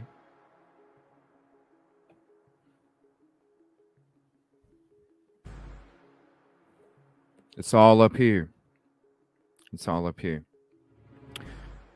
It's all right here, too. It's the drive. It's the mind. Did I ever think that I could become my own attorney and represent myself in child custody court? Hell no. Hell no. Did I ever? Hell no. But when it's about your babies, damn straight. It took me 3 years. And talk about playing the cards I was dealt with. Can you imagine a dude? All the hurdles I had thrown at me. All the times they were like, oh, but you're the dad. Bullshit. Sorry, that just made me think about that shit from back in the day. It was a tough time, but you know what? When it's about your babies, you do whatever. That's why you can't even be mad at like Harsh saying some shit like, how could you ever be disrespectful to anybody's children on this platform, period? You know? Whether they're singing in somebody's video or they're freaking, you know, you can hear them in the background. Like, who gives a shit? That's the damn future. Even if they're making ruckus, it's beautiful. Give me a break. Give me a break, you know? But anyway, this is the Nintendo 64 graphics that they're toting about. I'll put the link in chat for this video too so you can have it. Today that they are going through 22,000 Nintendo 64 Hyundai Elantra vehicle registrations from both Idaho and Washington. You can imagine it is a long, long process to go through all of those registrations, trying to figure out if any of them could have been connected to what happened here, Nicole. Well, Brian, these detectives, they're really using some high-tech methods to process this crime scene. They are, you know, old school. You think of just photographs, but now they've got. Yeah, sorry to hear that, man. They just dealt with an abusive alcoholic mother that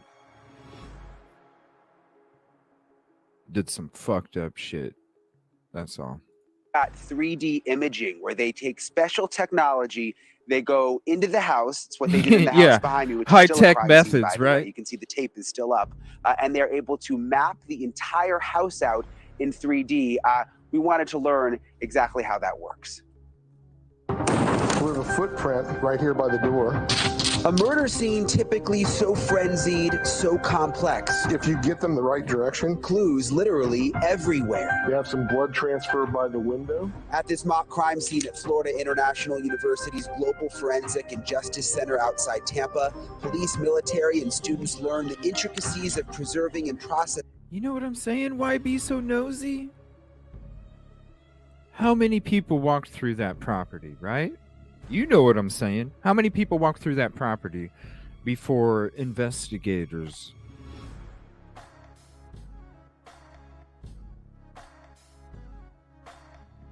Like how many?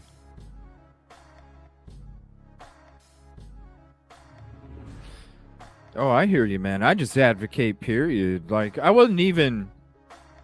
That's the thing with this show. I wasn't even really trying to make it a whole true crime show. It was going to be more of a talk show where I had people calling in. It was going to be more of a call-in show where we just talk about world events and open topics, not about anything specific.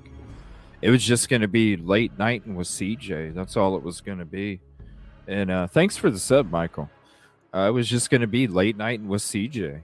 It was just going to be a late night talk show where people would call in and talk about whatever they wanted to talk about, no specific topic.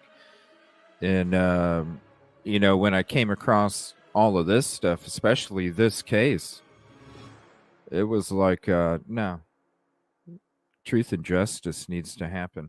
If I have the availability and the opportunity to be on a platform like I do and like I am, then I need to be able to use that voice, the messages, the energy, and the passion for positive peace and progress.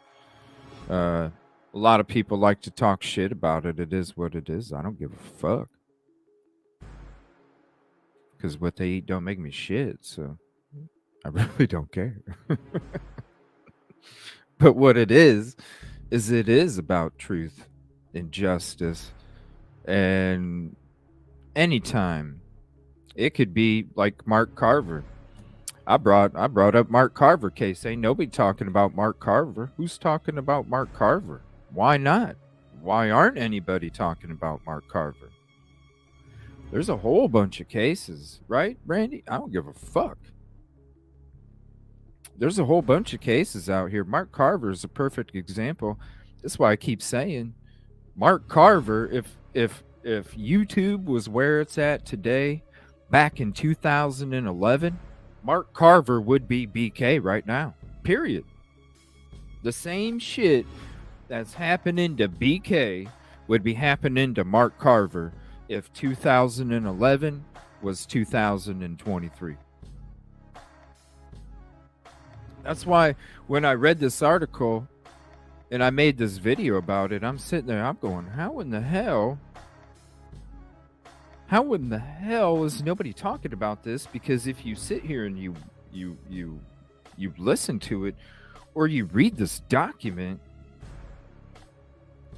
how could this not be possible?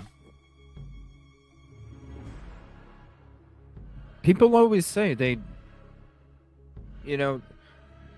$100. If you never seen $100 bill, how do you know it's real? I don't know. Got to see it first. Okay. Well, I just showed a case, Mark Carver, where dude was fucking convicted off some shady ass touch DNA, but then was exonerated. There's you seeing it. So why can't it happen? Why can't it happen? Being independent on the victim. So it's just, I'm about a guilty person not being set free, and I'm not about an innocent person being convicted. There's a lot of people that come in and out that either think the same way or have an opinion towards one way or an opinion towards the other. That's fine. That's fine. We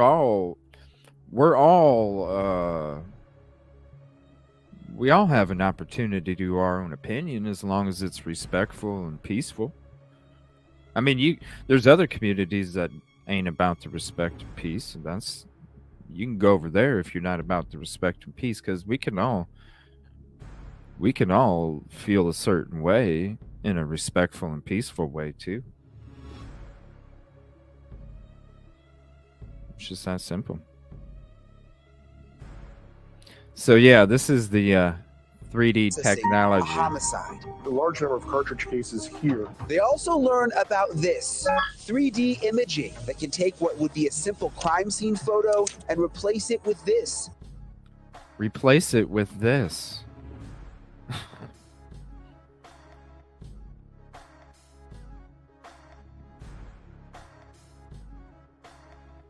It's serious. And there's people that make up so much shit too. It's like, okay, I bet you wouldn't be saying it. I mean, hell, we had a really good document drop last night. Cleared up a lot of confusion. A lot of confusion. Yeah, if anybody didn't see that episode last night, you should definitely check it out, especially the first 45. Cleared up a lot of confusion out there. This is the picture, though. Look at this. Pixely ass shit. What? Look at this couch. Is it leather? Is it corduroy? How do you know? Is that leather or corduroy? Right. It looks corduroy, but I don't know if it's just a computer. A movable I don't know. 3D model and enshrining minute details forever. Oh, like the blind was twisted? Okay. So if we're talking about This is what they're using, everybody. Oh, I'm sure it was leather. It just looked like it was corduroy because it had the lines in it, you know, from the graphics or whatever. But look at these graphics, man. Hold on. Let me zoom this shit in. Isn't this ridiculous? Just look Focus on the right side of the picture. This is real fucking video. Look, they even put their logo on this shit. Pharaoh. Pharaoh, whatever. What's up, Unravel? Pharaoh. Look at these stunning graphics. Hold on, we're gonna give you a slowed down version of it here. No closed captioning, no. We're gonna do this and we're gonna mute it. You're gonna watch these stunning graphics. You're gonna watch these stunning graphics frame by frame. 3D. Here we go. Frame by frame.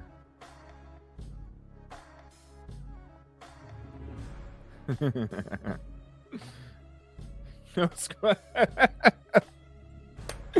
Commercial. See what I'm saying? It looks like freaking corduroy, yo. Does that not look like it could be a corduroy couch? Come on. This Kaleidohope. These are the graphics in action right here. This is fucking footage. This is footage from Pharaoh. The cutting edge. Cutting edge. The Max Headroom commercials with the Coke. Oh shit. Hold on a minute. Oh shit, I got an idea. I'm loving it. Here we go. Hold on, give me 1 second. I gotta do something here. Oh yeah, here we go. Give me 1 second. Here, I'm gonna play this while I make this. Oh, this is gonna be sweet. Cutting edge.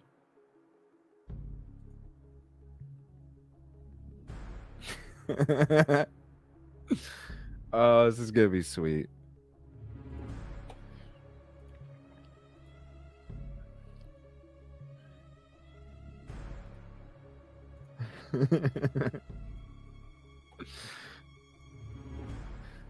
Here we go.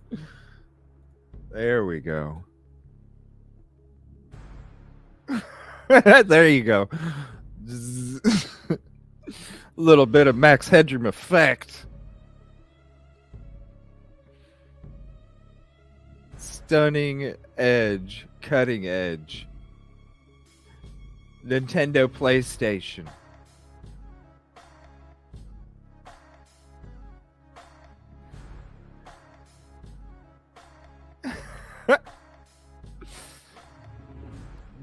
See, that's the house that, look, they're showing the house that they really took the video from, right? Look at how smooth. That's all white walls. How is it? You're telling me that this is what you get.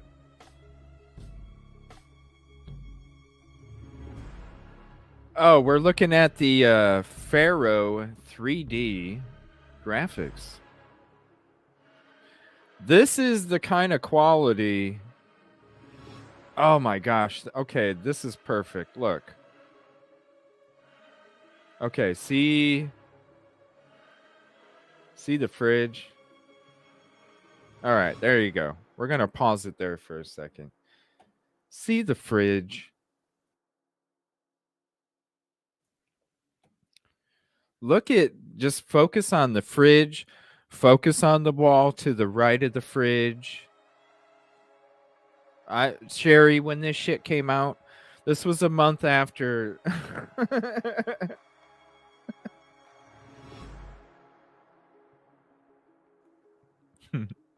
Pre-K than 3.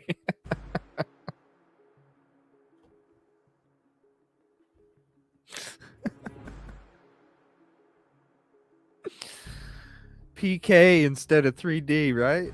Is that a microwave? Yeah, that's a microwave. Focus on the fridge. Focus on the wall next to the fridge and then where that lamp is, okay? Just focus on that spot real quick. Is that the case of a glove or no? You guys are with your jokes. Official CSI computer.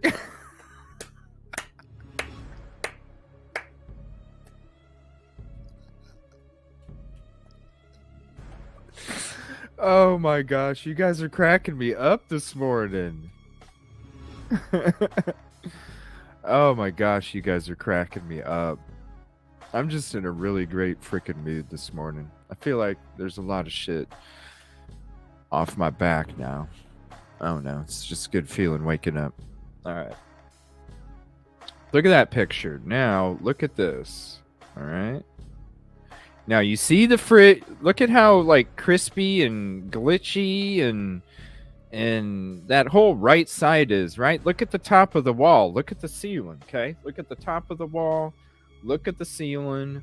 Focus on the right side, the ceiling, where the lamp is. Now I'm going to show you that same spot, and you tell me how good this fucking technology is.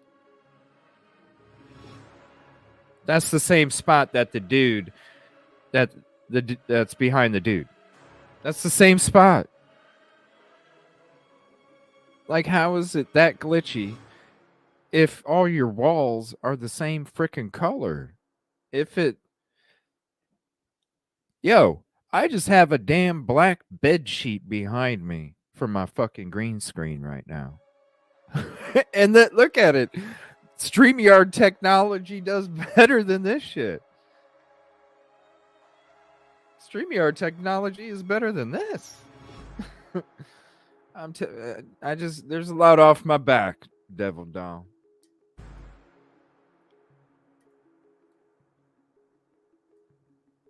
A lot off my back last night. It's the famous fingerprint pattern.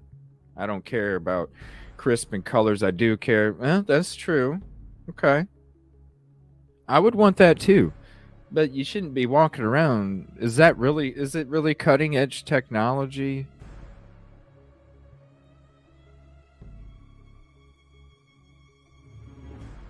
Like, we have video games that are constantly fucking moving.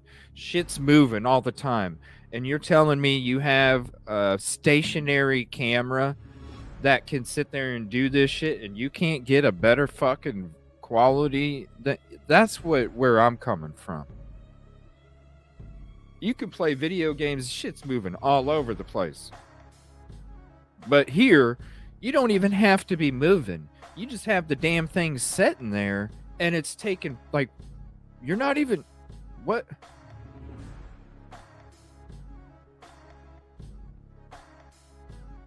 I mean, that's a little better.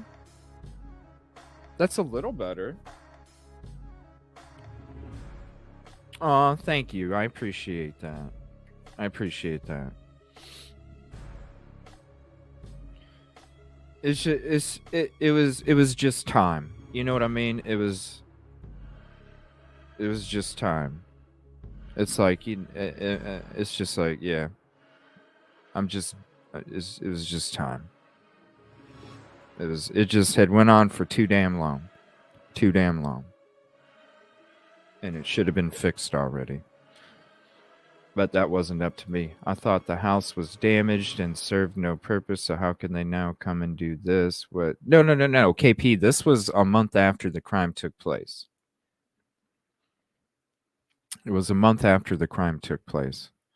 When they came out there and did this. Here's the link to this video if you guys would like to have it. And we're going to go into some of the other creators' videos here. Just a spill on the counter look like mercury.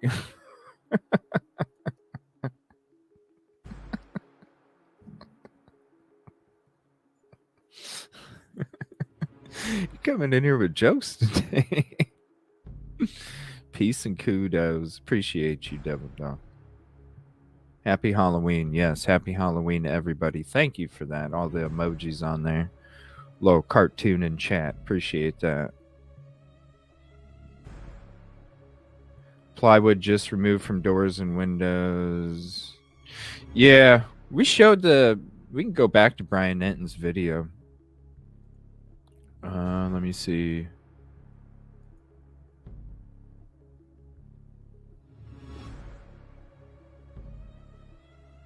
My logo. Okay. Thank you. I appreciate it. That's weird.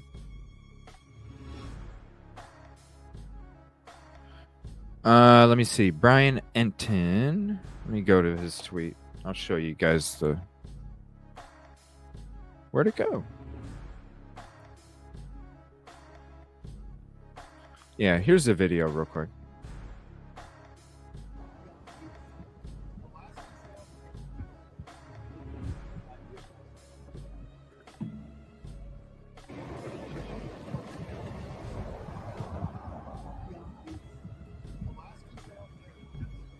I'm jealous. I just had McChicken biscuits. But yeah. They got the boards off, the windows, the doors.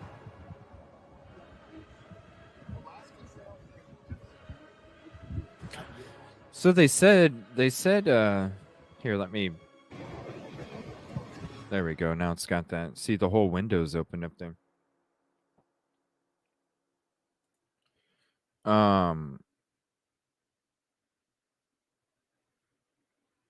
So I guess they're going to be there for what, a couple months? Like, how long does it, I wonder how long it typically takes. I wonder how long it typically takes to do this audio, what does Brian Nitton say? Audio video reconstruction? What is it? Let me get the exact words.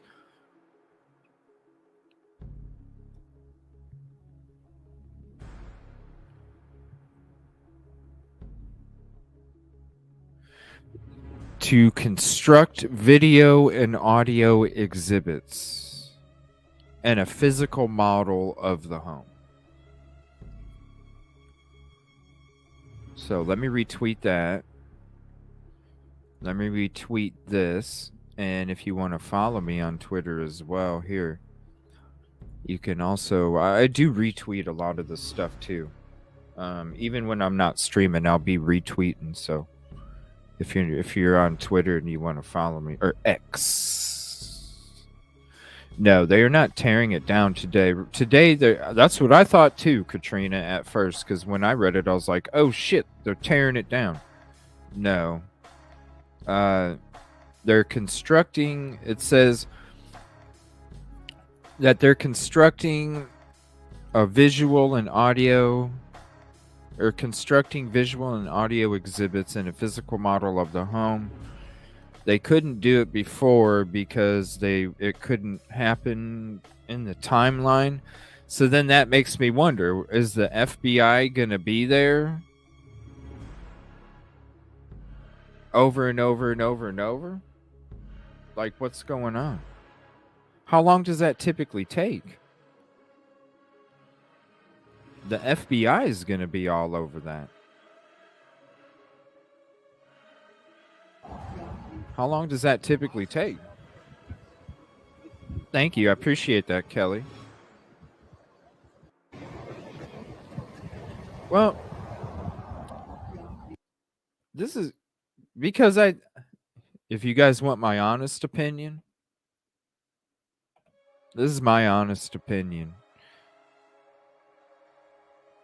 What's up, Claire? This is my honest opinion.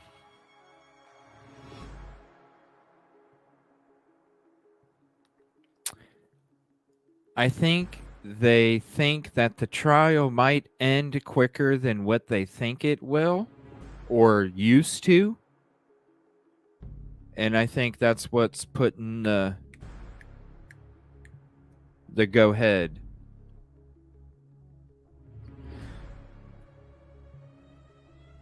I'm just, like Harsh says, I'm just spitballing. I just honestly think that they're not as confident as they used to be, and they were like, okay, let's get this thing. Let's get this thing.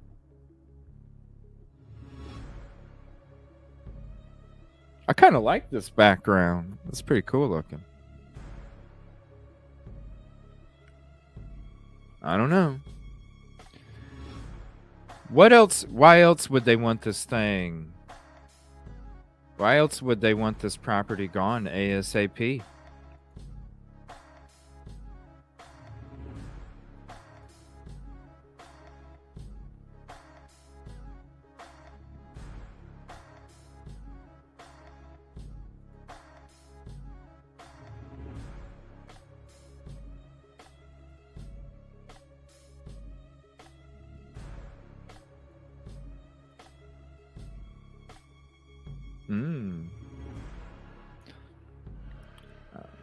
I don't know about everywhere has tunnels. You know what I'm saying? I don't know. I mean, we saw the video where they have students going through them, but everywhere has tunnels. Yeah, this is today. This is today, right now. This was 1 hour ago. This was 1 hour ago.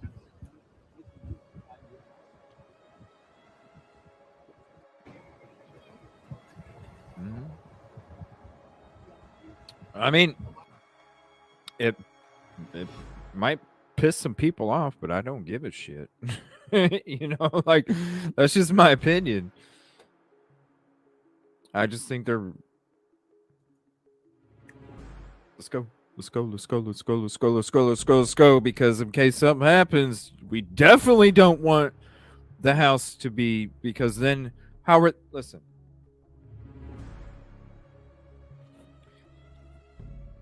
How would they be able to tear this property down if the trial ended quicker than they thought? Think about it. So if something were to happen with the trial, and then all of a sudden, BK is not on trial anymore.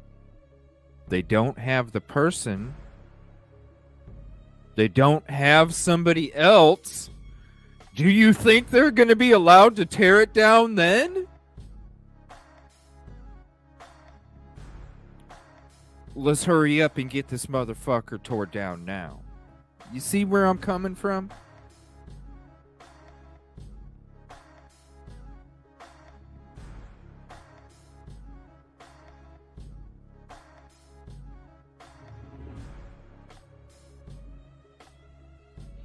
No, it would...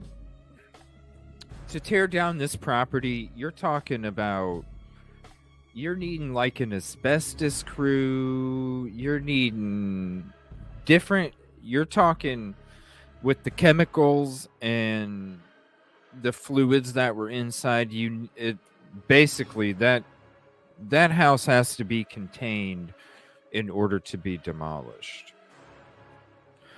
That's why I think that the landlord didn't really, you know, because he would have had to, I mean, he could have done what he wanted with it, but really it was easier for him and more cost effective for him to just donate it as a gift to the university, because then that saves him from having to pay for the demo, which is crazy expensive, and he gets to use it as a tax write-off. Okay.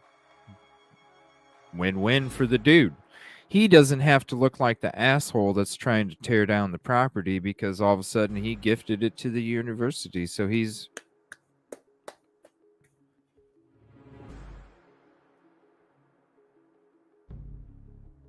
So then, why else? That's cool.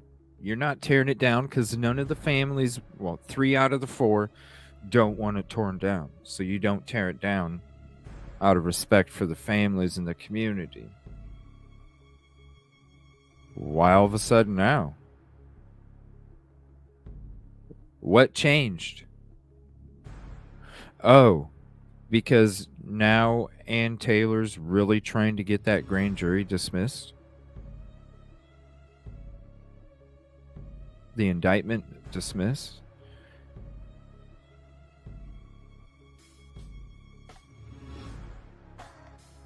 They keep coming out with supplemental requests for discovery over and over and over. They continue to ask for stuff that they should have already.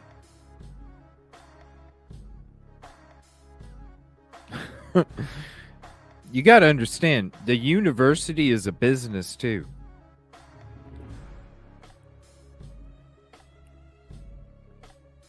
And let's be clear, the president became the president because he's good with business decisions. Ultimately, good with business decisions.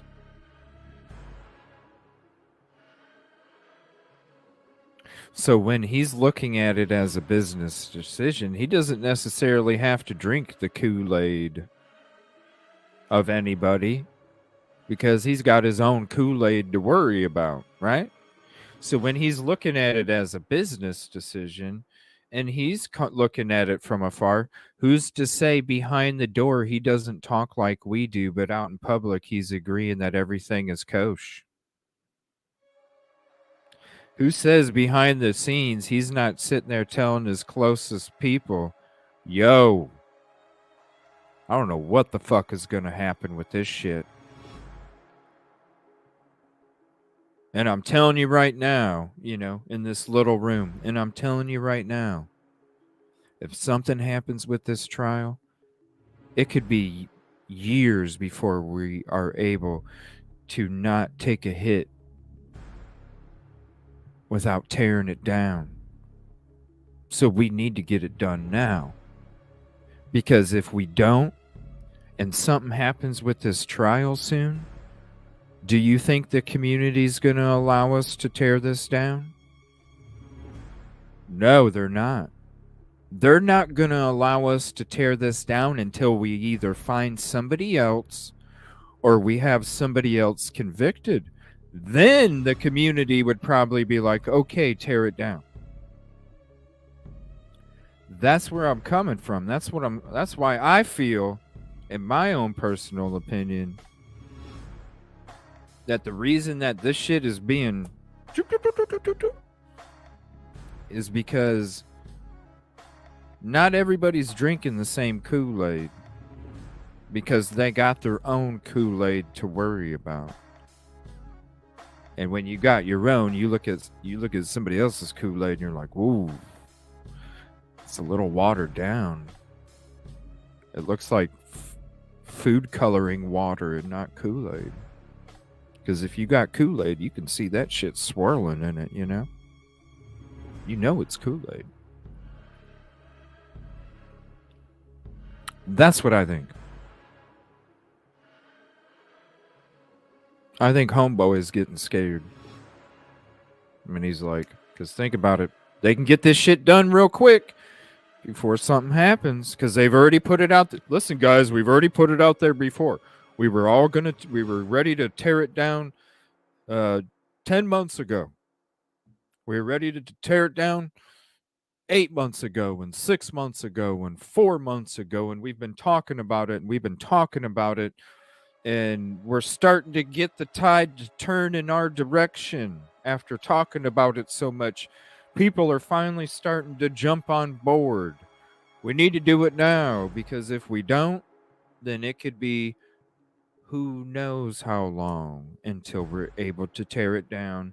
And as a business decision for the university, you know they don't think it is a good business decision because if they thought it was a good business decision, then they would say, it's more than welcome to stay up until the trial is over. But you know they don't think it's a good business decision because instead they say, we need to tear it down as soon as possible. There's the difference. No fault. Because that's what you're paid to do. You're paid to make good business decisions for the business. No fault of dudes, no fault. You're making business decisions. That's what your job is.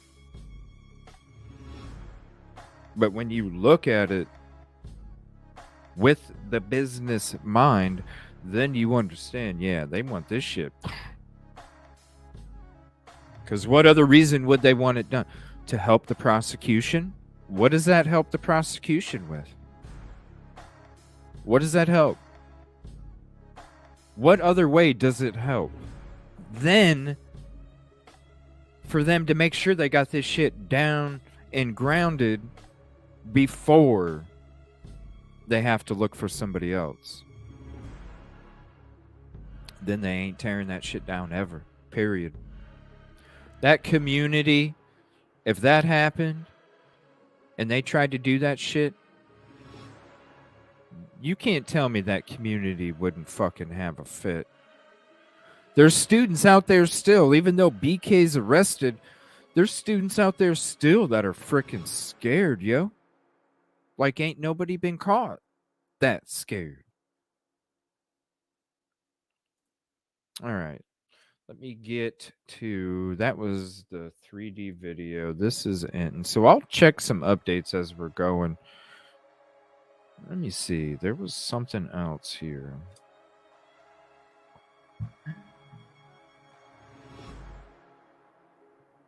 And thank you all for hanging out. I'm not going to do a crazy long show today. We'll be back tonight. But I got a couple things I got to do in between the show. I'm just kind of getting prepped for what's coming up later, late in the weekend. Trying to get all that stuff. All right.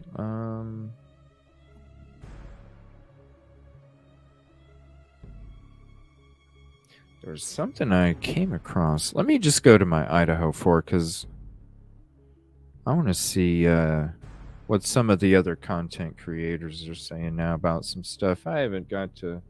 We've been going through these Fresh Notes, Old Notes episodes, and I haven't been able to check out... Oh, here we go. Harsh. About mind games. Good point, too. Did you guys watch that video this morning from Harsh? It was a great video. Great point, too. About the PD messing with BK.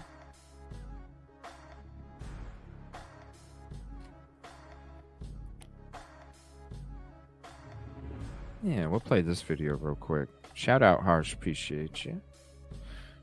Great live too.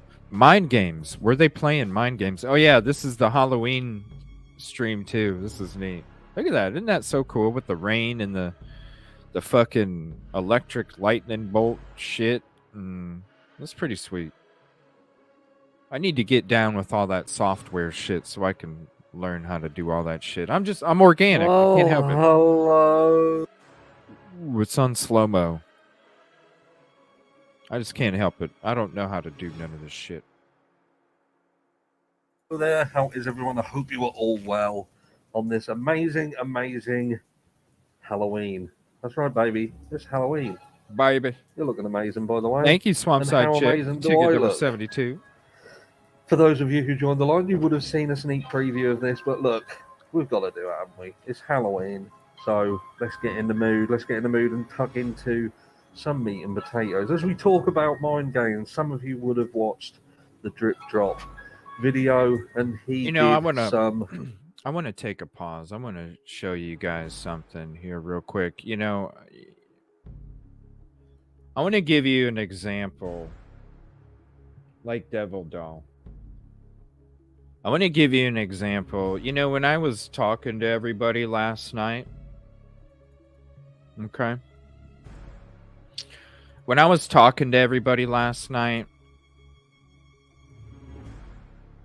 what's up, Typically Unique? I know I was going to get one I had one, but I unfortunately threw it away, I think. It was looked like Heath Ledger Joker mask, and I was going to, but I'm going to see if there's another mask when I go run some errands this afternoon. But just like with, Devil Doll types in cool as fuck, and this is one of the things that I was talking about last night in my intro, in the first 45 minutes of my show last night. And this is something that I just wanted to show you guys because this is dumb shit. This is the kind of shit that I was saying needs to stop because other content creators need to be honest with the truth to their community.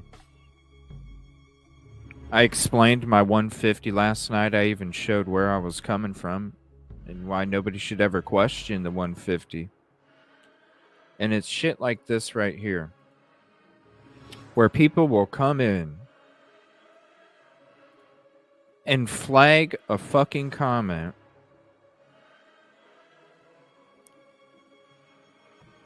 So please, people, it was one of the reasons why I came out with my message last night. Because there's people coming in here from there, coming in here and flagging comments like this right here. And this was from our mod, Nina. Or this is from Nina. And our mod, this is what the mods see. So the mods actually not only have to show a comment that shouldn't have been flagged, but then also sit there and remind everybody. So when I'm coming out and I'm saying what the hell I said in the first 40 minutes of my show last night, this is some of the dumb shit that I'm talking about right here. So Devil Doll, I don't know why. Your comment was fine. It wasn't anybody from our community that had a problem with it. It's just so immature, these fucking people, man. It's not my fault your president lied to you. Well, hello there. How is everyone? I hope you are all well on this amazing, amazing Halloween. It's dumb shit. It ain't my fault your president lied to you. You're looking amazing, by the way. And how amazing do I look? For those of you who joined the line, you would have seen a sneak preview of this, but look, we've got to do it, haven't we? It's Halloween, so let's get in the mood. Let's get in the mood and tuck into some meat and potatoes. As we talk about mind games, some of you would have watched the Drip Drop video, and he did some booms, absolute booms, booms. And, you know, we've got something to talk about because he specifically spoke about mind games. Now, he was talking about mind games, and what he was saying was that he was perhaps misconstrued when he was talking about the truck, the U-Haul truck.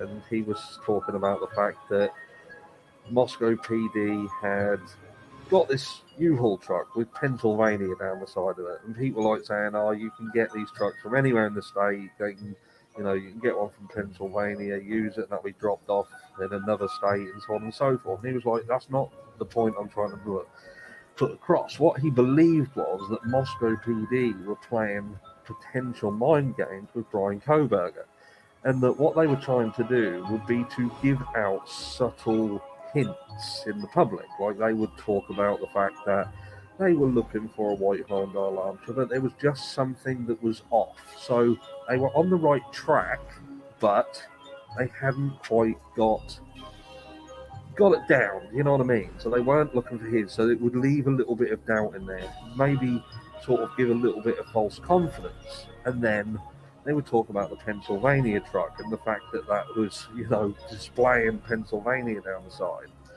And I saw a lot of people in comments turn around saying, no, they wouldn't be doing this, you're an idiot. And, you know, really going hard in the paint with the fact that this is not something. New poll out. Let me know, do you think MPD is playing with Brian Kohberger? I don't think so. I don't think they knew about Brian Kohberger. I don't think they did. I think they didn't know shit until the last minute. That's just my opinion, though. That they would do.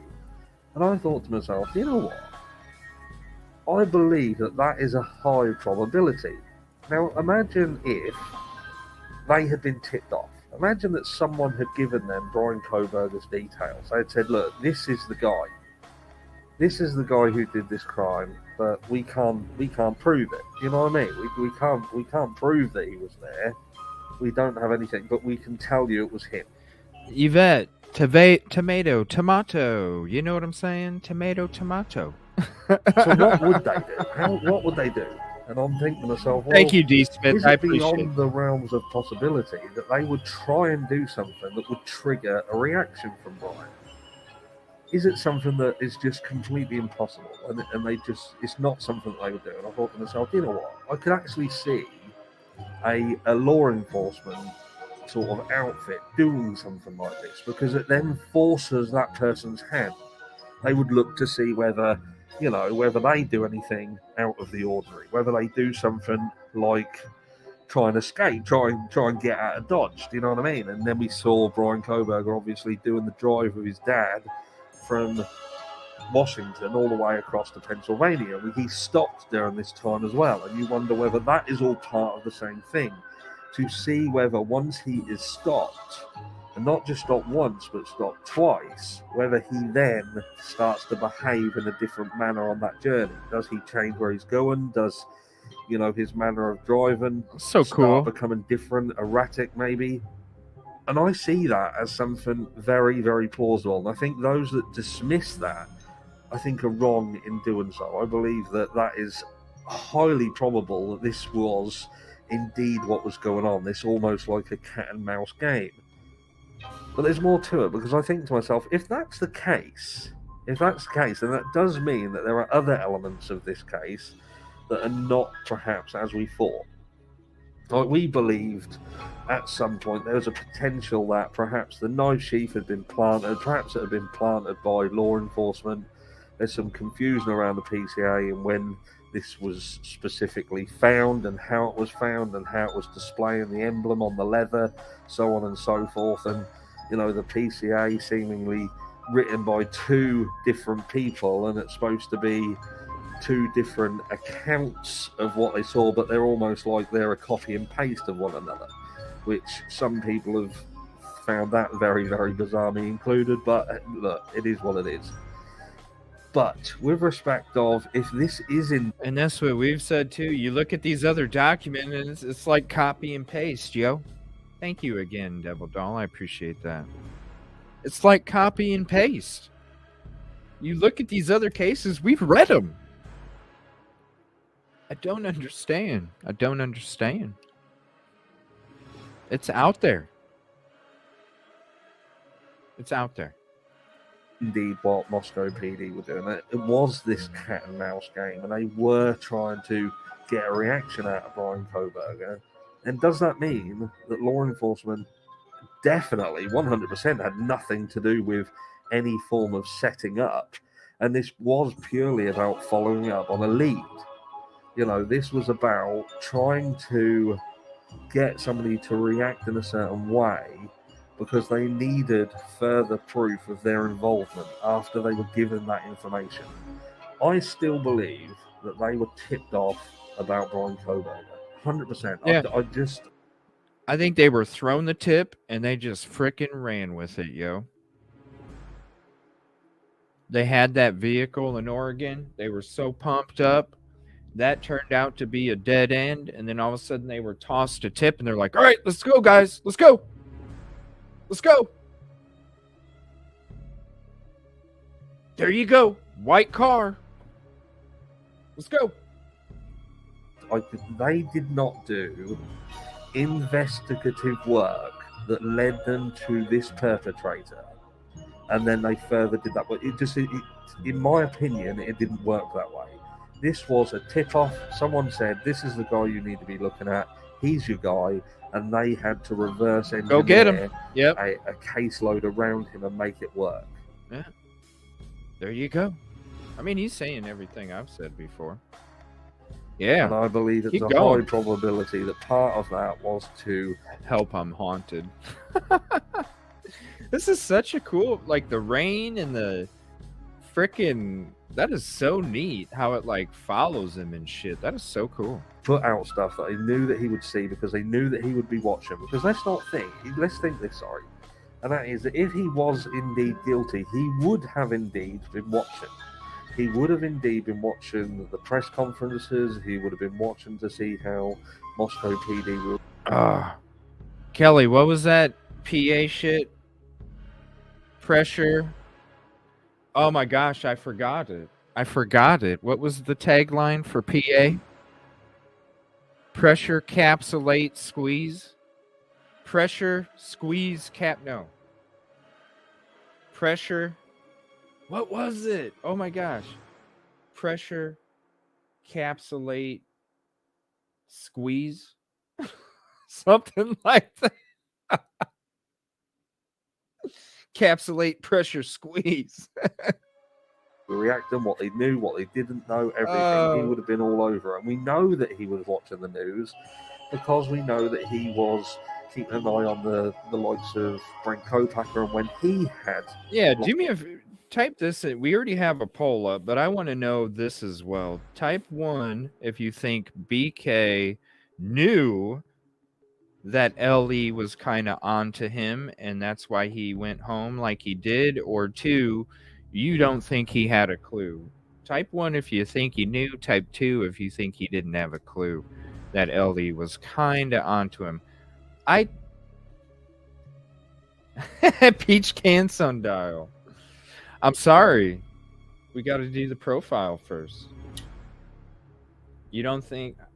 See, I'm struggling. I'm 50-50 on it. I'd be a 1.5. I'm going to do that too. I'm going to put a 1.5 in for myself.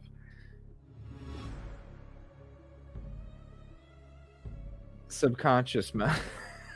It looks cool. Pressure, capsulate, squeeze. There we go. I'm going to have to do a 1.5 because honestly, there's some things that makes me feel like he was. No comment. There's some things that makes me feel like he was, but then there's some things that make me feel like he wasn't. Right? Like,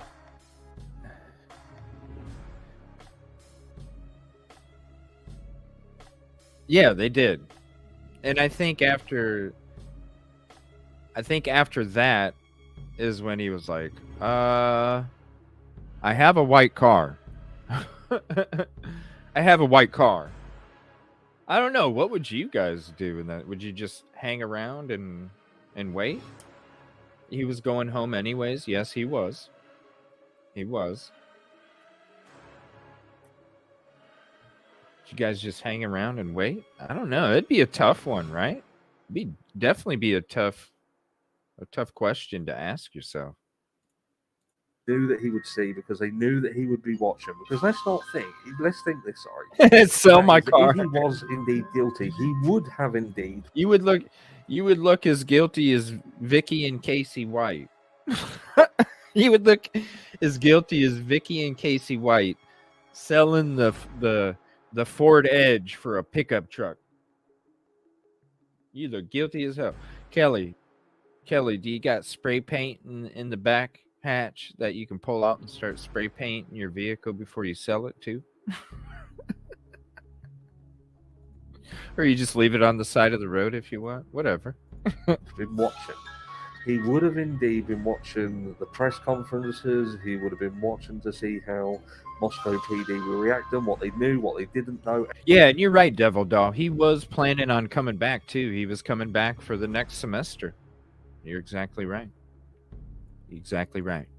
Everything. He would have been all over. And we know that he was watching the news because we know that he was keeping an eye on the likes of Brent Kopacker, and when he had lost his life at the hands of the SWAT team.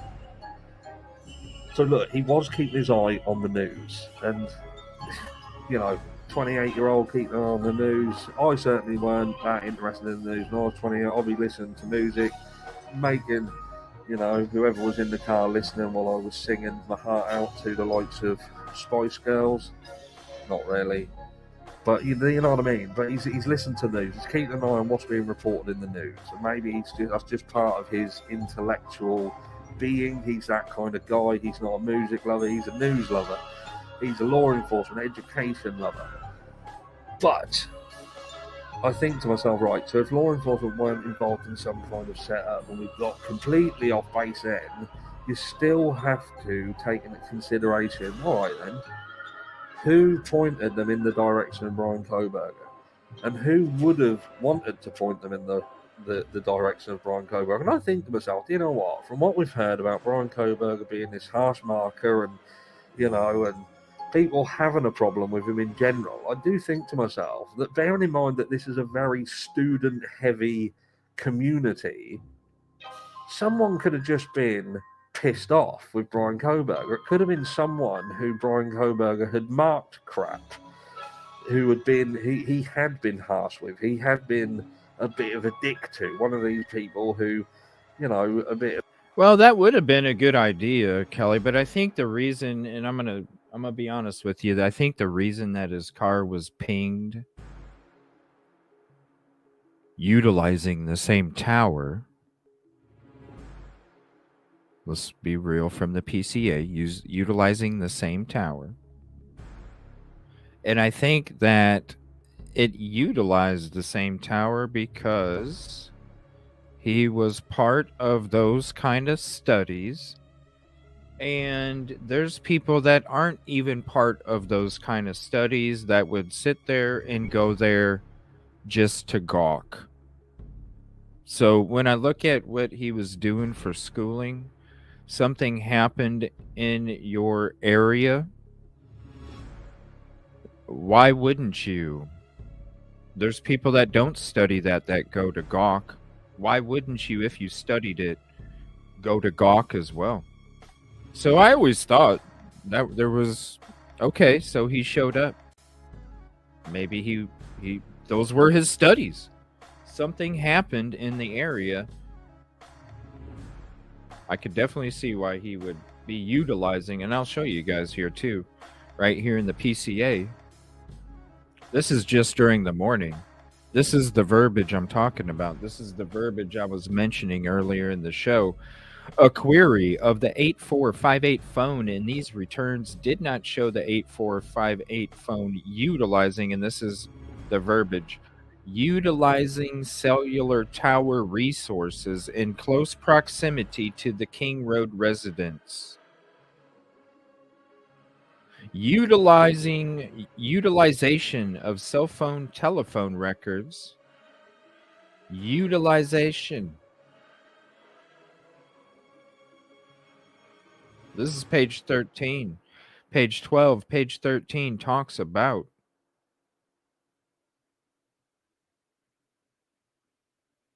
utilizing the cellular towers that the 1122 property utilizes as well. Right here. November 13th, 2022 at approximately 2:42 a.m. Utilizing cellular resources. Utilized. Utilized. 14. Utilized.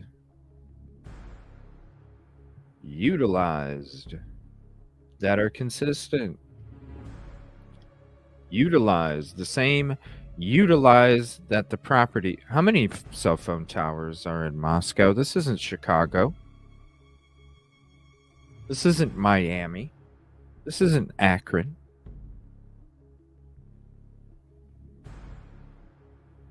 This is Moscow. How many frickin' cell phone towers can be utilized in Moscow? I'm sure, just like a whole bunch of white cars or light-colored vehicles could have been displayed on all sorts of surveillance going all over the frickin' place, wouldn't that tower... I mean, couldn't you say that the cell phone utilized the tower of 712 Queen Road? Right? I mean, I'm just asking us, could you not say that his cell phone was utilizing the same tower that 712 Queen Road was using as well?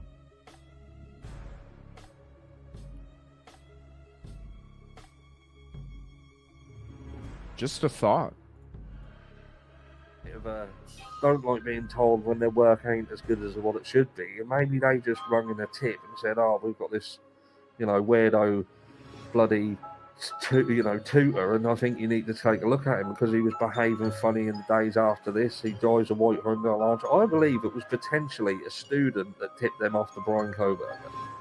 Well, and really, when you're looking for a white or light-colored vehicle and you start your search with 22,000, don't you think you have a shit ton of people saying, yo, my neighbor's got a white Elantra. My neighbor's got a white Ford. My neighbor's got a white Sentra. My neighbor's got a white Toyota. Of course. That's why they had 22,000 to start with. I'm just going off of what's given. I do believe that is a high probability that a student tipped them off. Let me know down below what you think. Do you think that that's a possibility that a student had tipped them off and said that they need to keep an eye on Brian Coburger? And that's how the security guy managed to find Brian Coburger's car in the car park of the university over in Washington. That's what started the entire ball rolling. And obviously then we have law enforcement trying to reverse, to get this case built around this guy rather than building a case and pointing towards a guy. But yeah, I believe that Moscow PD very likely had Brian Coburger in their sights right from the very, very start. Right from the start. And yeah, he was their guy. And all of this stuff that we saw put out in social media was, like Drip Drop alluded to, and that was that this was about, not about giving the public information. This was about playing a game with somebody. This was about playing a game with a man that they had in their sights and wanted to see whether he was going to react in a certain way. Now, doesn't mean Brian Coburger is innocent or guilty. No, it doesn't. It just means that it's how Moscow PD dealt with the information that they were given.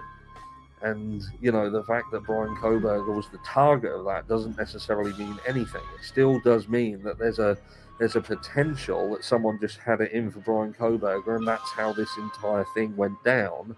And the fact that Brian Coburger just didn't have an alibi and he fitted the bill for some of the things that were happening in this crime, like the white car that could have well been a white Hyundai Elantra, and he just happens to drive a white Hyundai Elantra. But we know that there's so many other Hyundai Elantras in this area, so it doesn't really prove anything. That's this culmination of multiple things. And the knife sheath was the damning thing. The biggest thing that I have to question, though, is if Brian Coburger was indeed just someone tipped off and said, you need to go and check this guy out because there's something just not right about him, then it would be a huge coincidence for his DNA to then be on that knife sheath. That would be almost like a eureka moment. At 1 in a million, he gets wrongfully accused on some sort of stitch up by someone who's in a mood with him, and it just so happens that on a knife sheath that's found in the place, his DNA's on it. And that's why this DNA procedure, this IgG information is so important. It's showing exactly the entire process of this DNA and how it got on the sheath. Because to me, it's almost like someone tipped them off. It was Brian Coburger. Potentially they needed something. And DNA was the key. Let's get DNA on this sheath, and we've got a guy. Maybe there were so many other things that pointed to the fact he was someone who didn't have an alibi. He had a car that they believed they were looking for. His phone details showed that there was a potential that his phone was switched off. They were very, very convinced that this was the guy that they needed a smoking gun, and they were going to get it any way they saw fit, even if it went through traipse and through bins to get it. But we need to see all this IgG. Very important we do it. Will we see it? Will we not? I don't know. But if we don't, I have a feeling that there's going to be some big problems in this case. There could be fireworks. And, who knows? You'll have to let me know down below what you think. Do you think that Moscow PD were indeed playing games with Brian Koberger, or is this just another rabbit hole that we've fallen down and we're just barking up the wrong tree? Mind games, mind games, mind games. This entire case is nothing but mind games. But anyway, that's me. There's only going to be one video today because it's Halloween. We all need to go and get in the spirit of things and go and do something better than sit around on YouTube. So I'm going to love you and leave you. Yeah, it's Halloween. You know, Brandy Wine. Oh, crush alert. Crush alert. Look at that. Well, that's the next video I'm going to show. We hadn't seen this. This is well, he's got another one about can we really not consider other people as a target? These are some shows that I'm going to be finishing up after I come back. What's up, Nina? These are some shows that I'm going to be finishing up after I come back. Probably in about a week and a half, 2 weeks from now. What's up, SM? Into some of the other stuff that I've been wanting to go over for a while. But I'm going to do those after I get back. We got some other shows to get through, though. This one I'm going to share here is from a channel called Far From Over.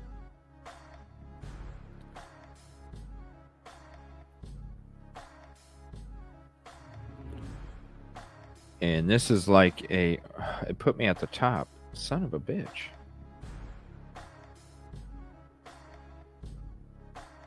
This is like a graphic design rendition of, there it is.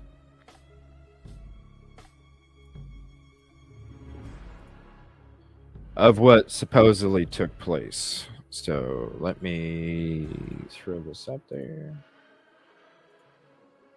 November 12th, 2022, 9 p.m.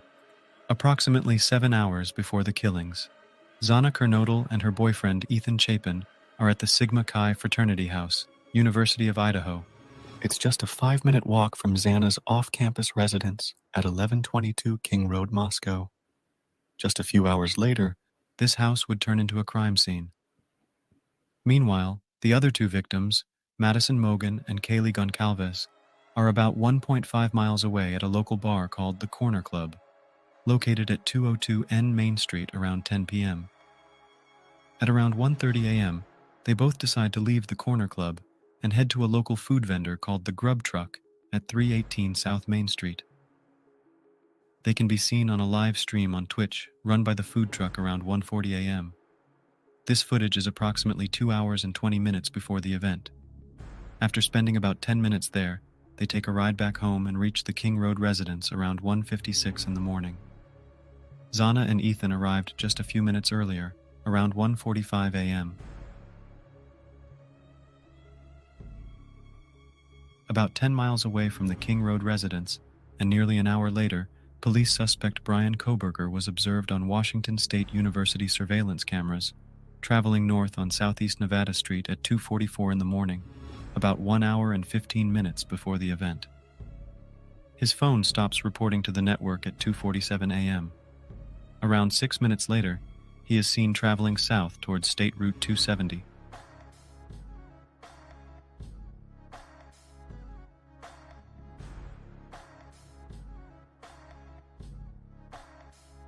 He is then spotted on the 700 block of Indian Hills Drive in Moscow at approximately 3:26 a.m., nearly 40 minutes before the event. 2 minutes later, he is seen on Steiner Avenue, just a mile away from the King Road residence. 3:29 a.m. Brian Koberger enters the King Road neighborhood, but he does not enter the King Road residence until around 4:04 a.m.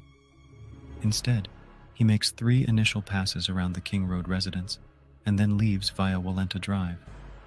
It's uncertain where he went from this point, but a car similar to the suspect's car is spotted by the mobile gas station camera around 3:45 a.m. Although the police collected footage from the gas station, but there is no mention of such footage in the affidavit released by the authorities. 4 a.m., back at the King Road residence, just minutes before being killed, Zana Kernodle receives a DoorDash delivery. 4:04 a.m.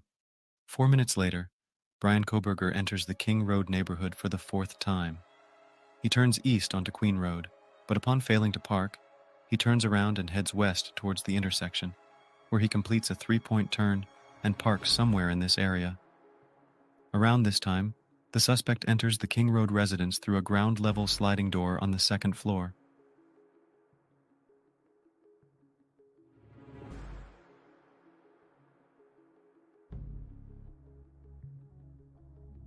He takes the stairs to the 3rd floor, goes down the hall, and checks Kaylee's bedroom. Bama, why did he go all through the middle of Pullman and Moscow? If you study forensics, do you not know about digital forensics? Right? You got to think about it. Takes the stairs to the 3rd floor, goes down the hall, and checks Kaylee's bedroom, where he finds Kaylee's dog. The surviving roommate, Dylan Mortensen, on the 2nd floor, is awoken by what sounds like Kaylee Goncalves playing with her dog on the 3rd. See what I'm saying? You're gonna think that it's your roommate. You're not gonna think somebody just broke in and is playing with a puppy. Floor. Just a while later, she hears what she thinks is Kaylee Goncalves saying, quote, "There is someone here." Right? Dylan looks out of her room but does not see anything. Yeah, because person was already upstairs playing with the puppy. She's not gonna see anything because that's when everything was going down. Looks out of her room but does not see anything. Around this time, the suspect goes to Madison's bedroom and kills her and Kaylee with a knife.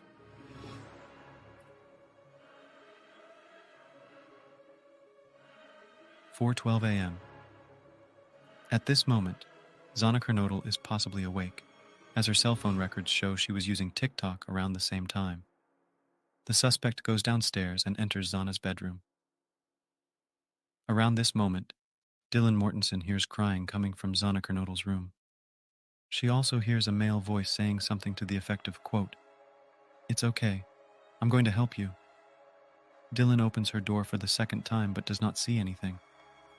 4:17 a.m. Right, Devil Doll?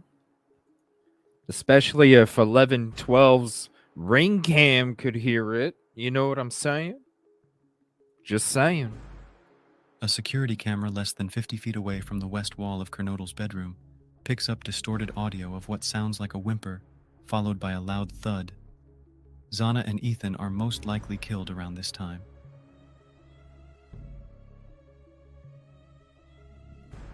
And it's not 50 feet, everybody. It's 65 to 70 feet. I'm going to show you the real quick. 65 to 70 feet. I'll show you.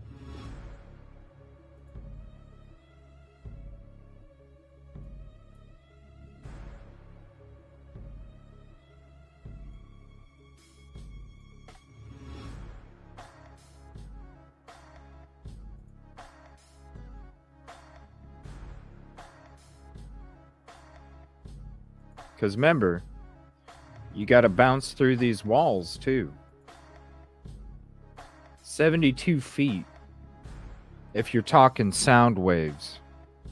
Because, what's up, Wild Angels Bucket List Adventure? Thank you for hopping in. Think about it. Sound waves. The sound waves have to bounce. The sound waves are not going from here to here. Is that 50 feet? No, that's 67 feet.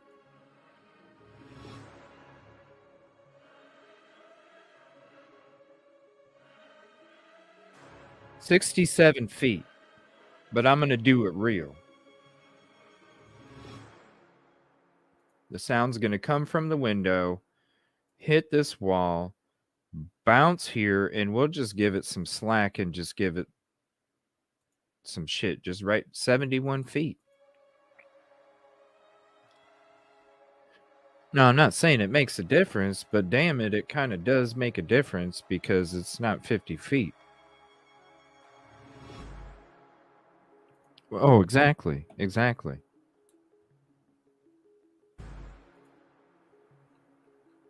This is a really good video, though.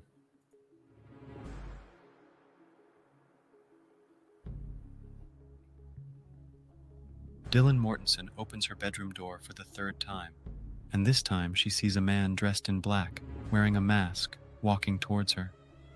She stands frozen in shock as he walks past her and leaves through the kitchen's sliding window. After seeing this man, she locks herself in her room. She does not recognize the man, but later describes him as tall, around 5'10", not very muscular, and with bushy eyebrows.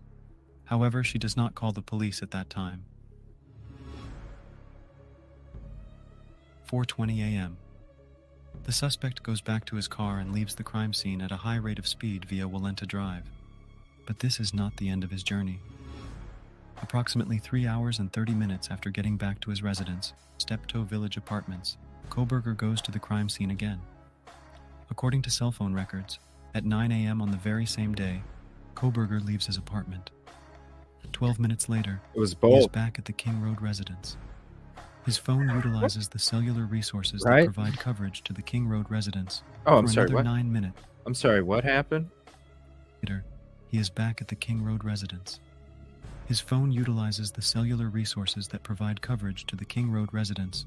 I thought that meant something else. Another 9 minutes before he returns to his place at 9:32 a.m.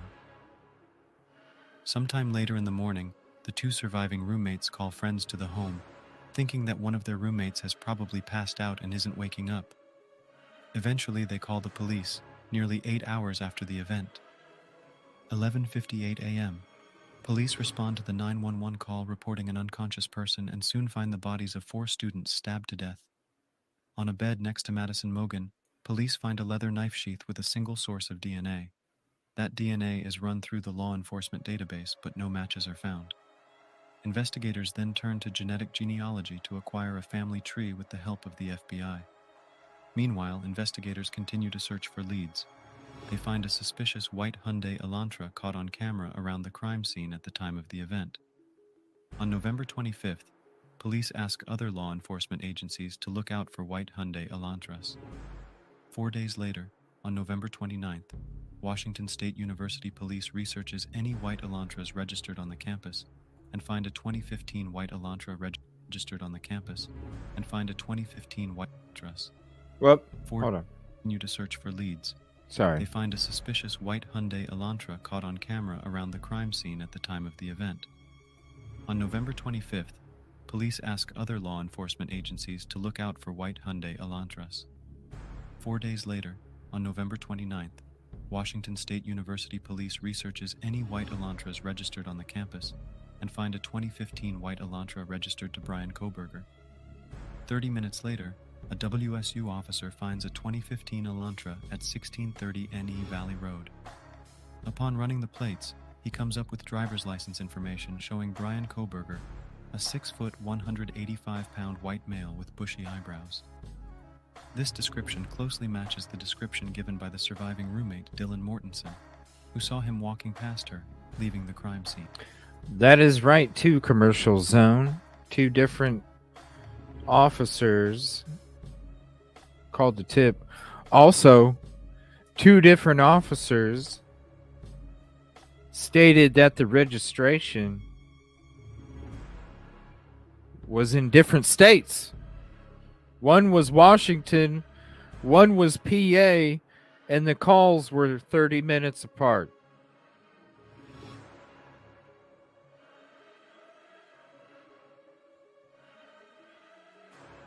I don't know.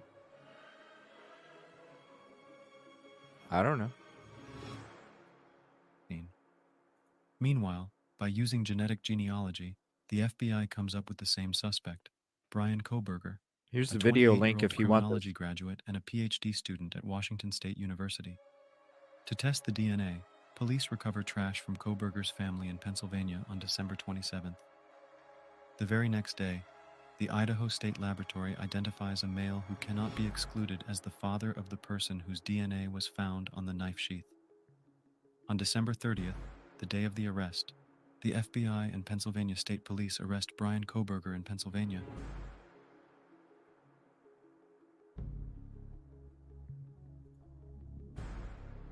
Whoa. That's a pretty good video. Yeah, definitely save that. That's a good one. Oh, wow. A whole bunch of people worked on this. That's pretty cool. Pretty good video, though. That is interesting.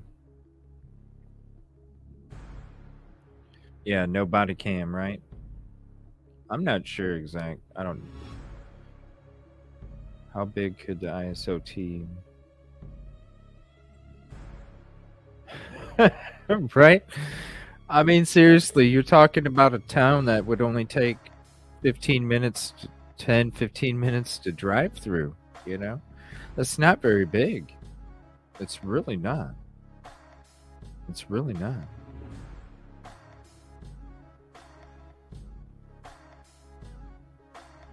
Please hit the like if you haven't yet. It's a free way to help out, and I'd totally appreciate that.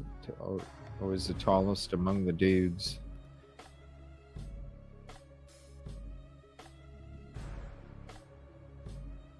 All right, let's see if there's anything breaking here real quick. And if there's nothing special.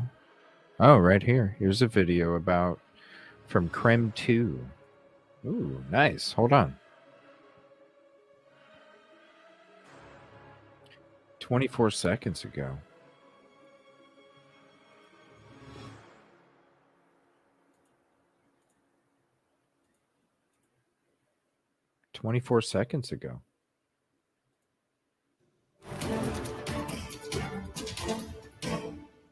Well, today the FBI will be at the King Road house in Moscow, where 4 University of Idaho students were murdered nearly 1 year ago.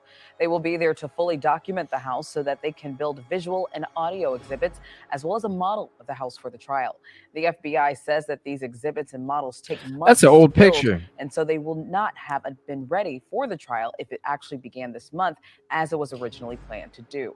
The university, who now owns the home, originally planned to demolish the house this semester, but they are now holding off on that. The trial has been delayed indefinitely. What the hell? Oh, I better not play that because then I'll get copyright shit. Here. Here's the stock photo. Enjoy that for a minute. That was some football stuff, some NFL shit. Definitely can't play that. All right, I want to show this. This is a video I made from a bit ago, a couple weeks ago, 3 weeks ago, maybe 2 weeks ago, 3 weeks ago, something like that. Kind of explaining this whole, you know, everybody's talking about this route that, you know, he pulled up and did this and this and this. This is me kind of like showing how this is another way to look at this route in front of the scene of the crime. To me, it just makes more sense. Right side, you will start to see the crime scene come up on the right side. So this is the view driving eastbound on Queen Road towards the dead-end apartment buildings. And on the right, you're going to see here the crime scene home. This is all the investigators' vehicles that were here earlier today collecting those mattresses. For real, if this makes sense another way, like if you haven't seen this yet, tell me. Tell me if this makes more sense. If you haven't seen this yet, or if you have, who cares? Tell me if this makes more sense than what we're being told about this path in front of the scene of the crime. And boxes, and you would continue on, of course. I just don't. It's got to be from one of the other houses. It has to. I don't know. Going straight to turn around. This thump and this and that. I'm saying it's probably right here. It's probably from this house. That's right here. Like, that's probably where the sounds came from. Be from one of the other houses. It has to. I don't know. Going straight to turn around to come back. But that's a view of what passing by this home would be. And then again, this is video collected from these neighboring homes in this area, pinpointing this white Hyundai Elantra that they say Brian Koberger was driving starting at 3:29 a.m., making these passing drive-bys, Vinny. Quick question, because I don't want to get to the rest of this as well.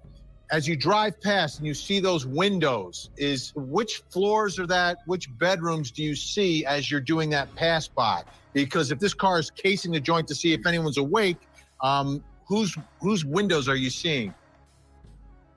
Absolutely. So there's one way in and one way out of this road. So this is the only way in to this home, what you're looking at right now. Again, moving eastbound on Queen Road, you're going to see the house come up on the right side here. What you're going to see is you're going to see first the front door of the home. It's going to be hard because there's going to be all the law enforcement vehicles in front of the home, but you have the first floor with the front door where they're going in and out, and that would be one of the roommates, Bethany, on that floor. The second floor, if we have the front of the home, the second floor, the right window on the second floor would be Xana Kernodle's room, where Xana and Ethan would be. The left second floor window, I can even show you here behind me.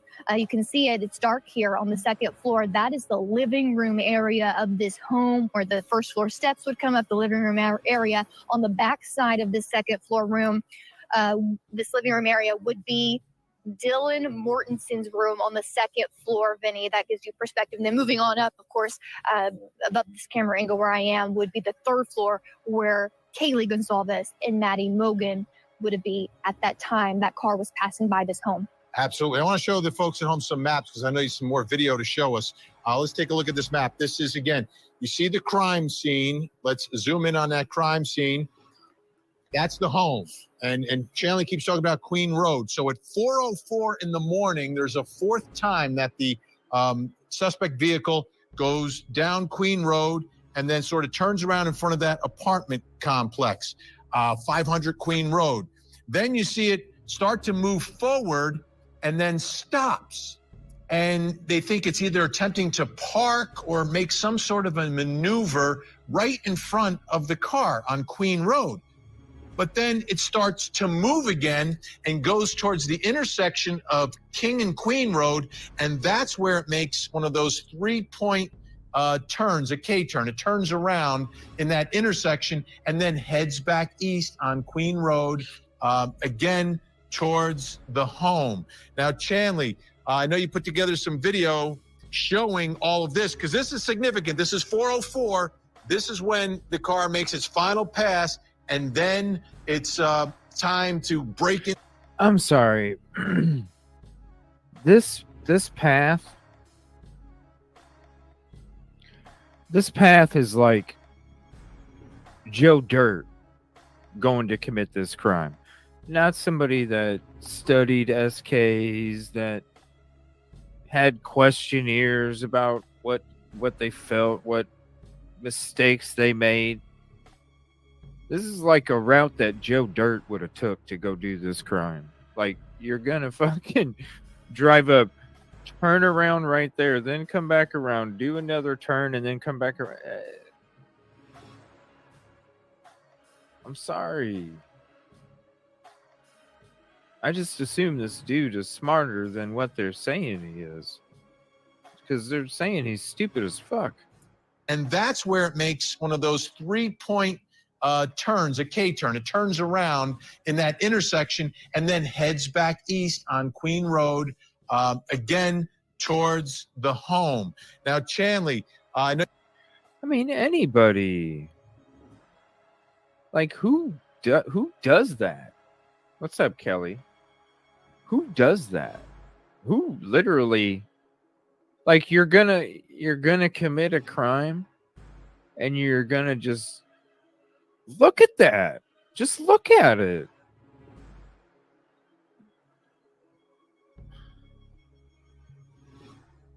To me, that looks like somebody that got lost trying to deliver food. And they got confused because they were like, wait a minute, I'm on Queen Road, but I need King Road. I need 1122 King Road. I'm on fucking Queen Road. What is my GPS telling me? That's like somebody got lost. I know this because when I go on my damn trips, sometimes my GPS doesn't like to tell me the right way, and all of a sudden I'm doing shit like this. We all know that, don't we, family? We all know that, don't we? That's somebody that got lost. That's not somebody that stalked out the property 12 times. Come on. Stalked out the property 12 times. But you're like Joe Dirt going to park the car. Now you put together some video showing all of this because this is significant. This is 404. This is when the car makes its final pass, and then give me a break. It's time to break into the home and commit a murder. Don't either, Katrina. Exactly. So again, we started at 3:29 a.m. So this is more than 30 minutes later, 3 passes by this home later. This is the fourth time, like you said, 4:04 a.m. again, making its way east on Queen Road one more time. This is the only way into this area. You see the crime scene to the right. He, according to this affidavit, continues on straight past these apartment buildings on the right and would make it's very narrow road. As you can see, I've spoke to most of these neighbors that live here on this road, this apartment complex. You would have to go all the way towards the end of this narrow road before you could turn around. It's going to be apartment number 52, according to the affidavit. In this area, this wider circle area where that white Hyundai Elantra turned around, according to this affidavit, and then goes back down the hill west on Queen Road where he passes the crime scene one more time. It would have been on his left side, his driver's side of the car at that time. And according to the affidavit, that's when he sort of fails to either turn around, attempts to kind of park or turn around there right in front of the home. Remember those tire marks, Vinny, on this road that I'm showing you? They would be about where that red car is in front in this video, where those the tire marks, right where that red car is. Yeah. In the parking lot that wasn't closed off in the beginning, right?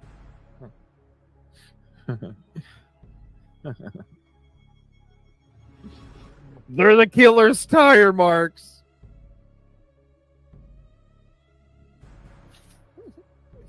They're the killer's tire marks. It wasn't closed off, but it was preserved, sir. It was preserved. tire marks were. So he would continue down. He'd pass it after this failed attempt to park or turn around preserved in front of the home, and then see the intersection further down where King and Queen meet.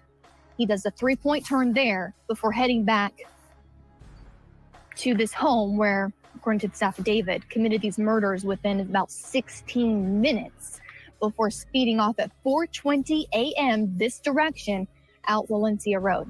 So let me ask you, Chanley, at 4:04, when all this is happening, what we're showing the folks right now, what's going on inside the house? At 4:04, well, around 4 a.m., according to the affidavit, there's a DoorDash food delivery delivered to the home, and that was ordered by Xana Kernodle, the second floor room. She ordered food. I believe it was like Jack in the... That's what they just did with the killer. Look, okay. Does this not look like... We're not even going to listen to him, okay? We're not even going to listen to him. Does this not look... Okay? Does this not look like somebody that's freaking lost trying to order food? I'm not even going to play what they're talking. Just watch their driving, okay? Damn, I swear I'm on Queen Road, but it says 1122 King. Is there another way to get to King Road? How do you... Hold on a minute. Let me look at my GPS again real quick. Okay, Well, it's telling me I'm at the location, but I'm not at the location. Is that it? I don't know, but it's telling me I'm at the location, but I'm not. Shoot, hold on. Let me see if I can go. It must come around. King Road must come around because it's on King Road, 1122. Okay, hold on. Let me see. No, shoot. I can't go anywhere. No, it dead ends. Hold on a minute. No, hold on a minute. Let me go back. Hold on. Let me go back. It's got to be this way. It has to be. Hold on. All right. I don't know. I'm on Queen Road now. I'm on Queen Road, but it says 1122 King Road. Huh? Is that it? But it's Queen Road. I'm looking at the numbers on the house and it says 1122, but I'm on Queen Road. I'm lost, y'all.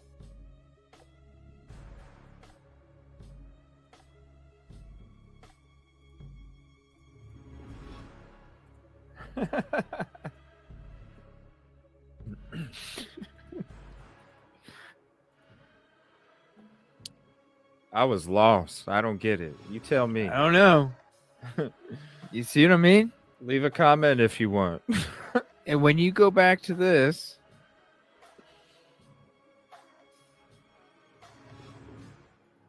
does that not look like somebody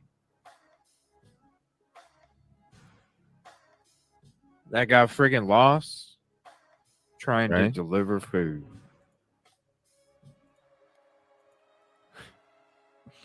Just look at it. Does it look like somebody that was stalking out the crime 12 times? That had planned this whole thing? Or does it look like what I just showed you? A lost delivery driver. Or even a lost provider ride. Who knows?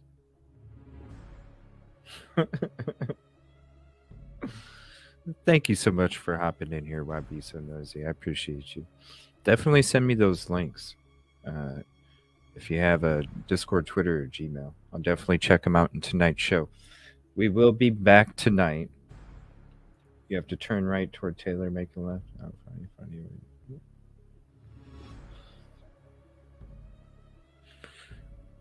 Soon.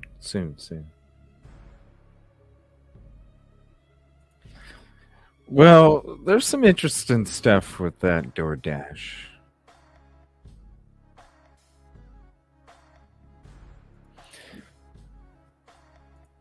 What if it wasn't ordered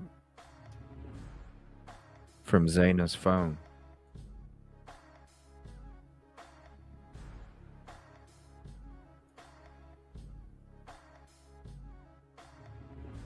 If there's any links, go ahead and send them to me and I can go ahead and put them out there. Go ahead and send them to, if you're a content creator as well, because I'm all about the community. If you are a content creator as well, there you go. Content creator. Send me your links. Discord at EvilCJ, EvilCJ at Gmail, EvilCJ at Twitter. I might even play your stuff. And all that good stuff. So that is correct, Commercial Zone. That is correct. Seriously, look at this route.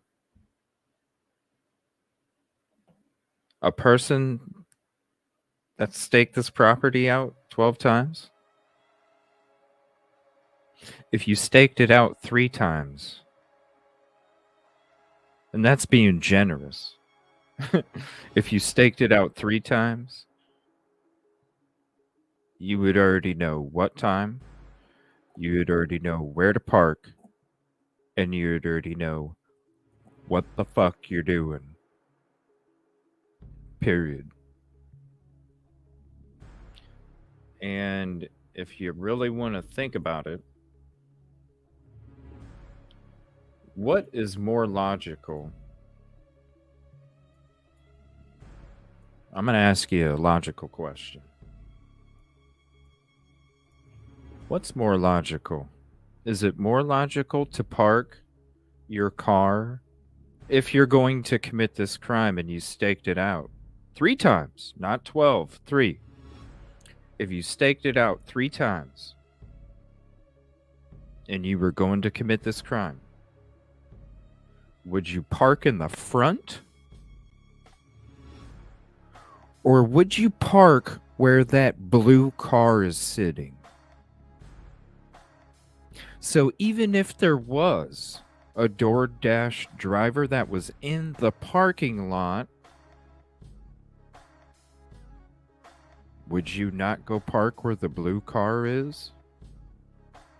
Because all you have to do is walk down that little hill, and guess where you're at? The sliding glass door. Why in the hell is anybody that's going to commit this crime parking in the frickin' front?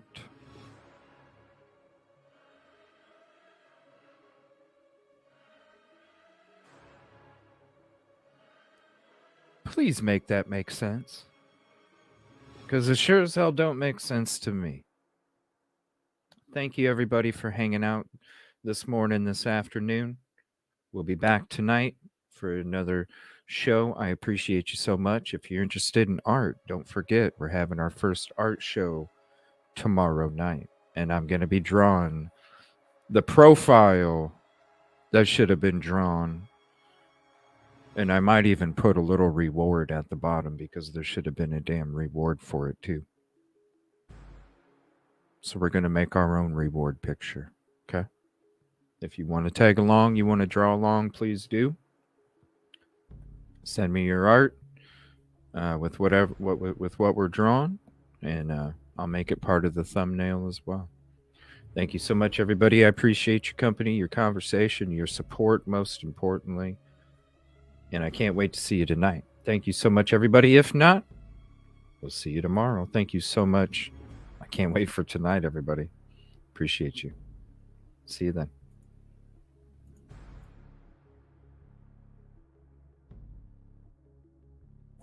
And happy Halloween.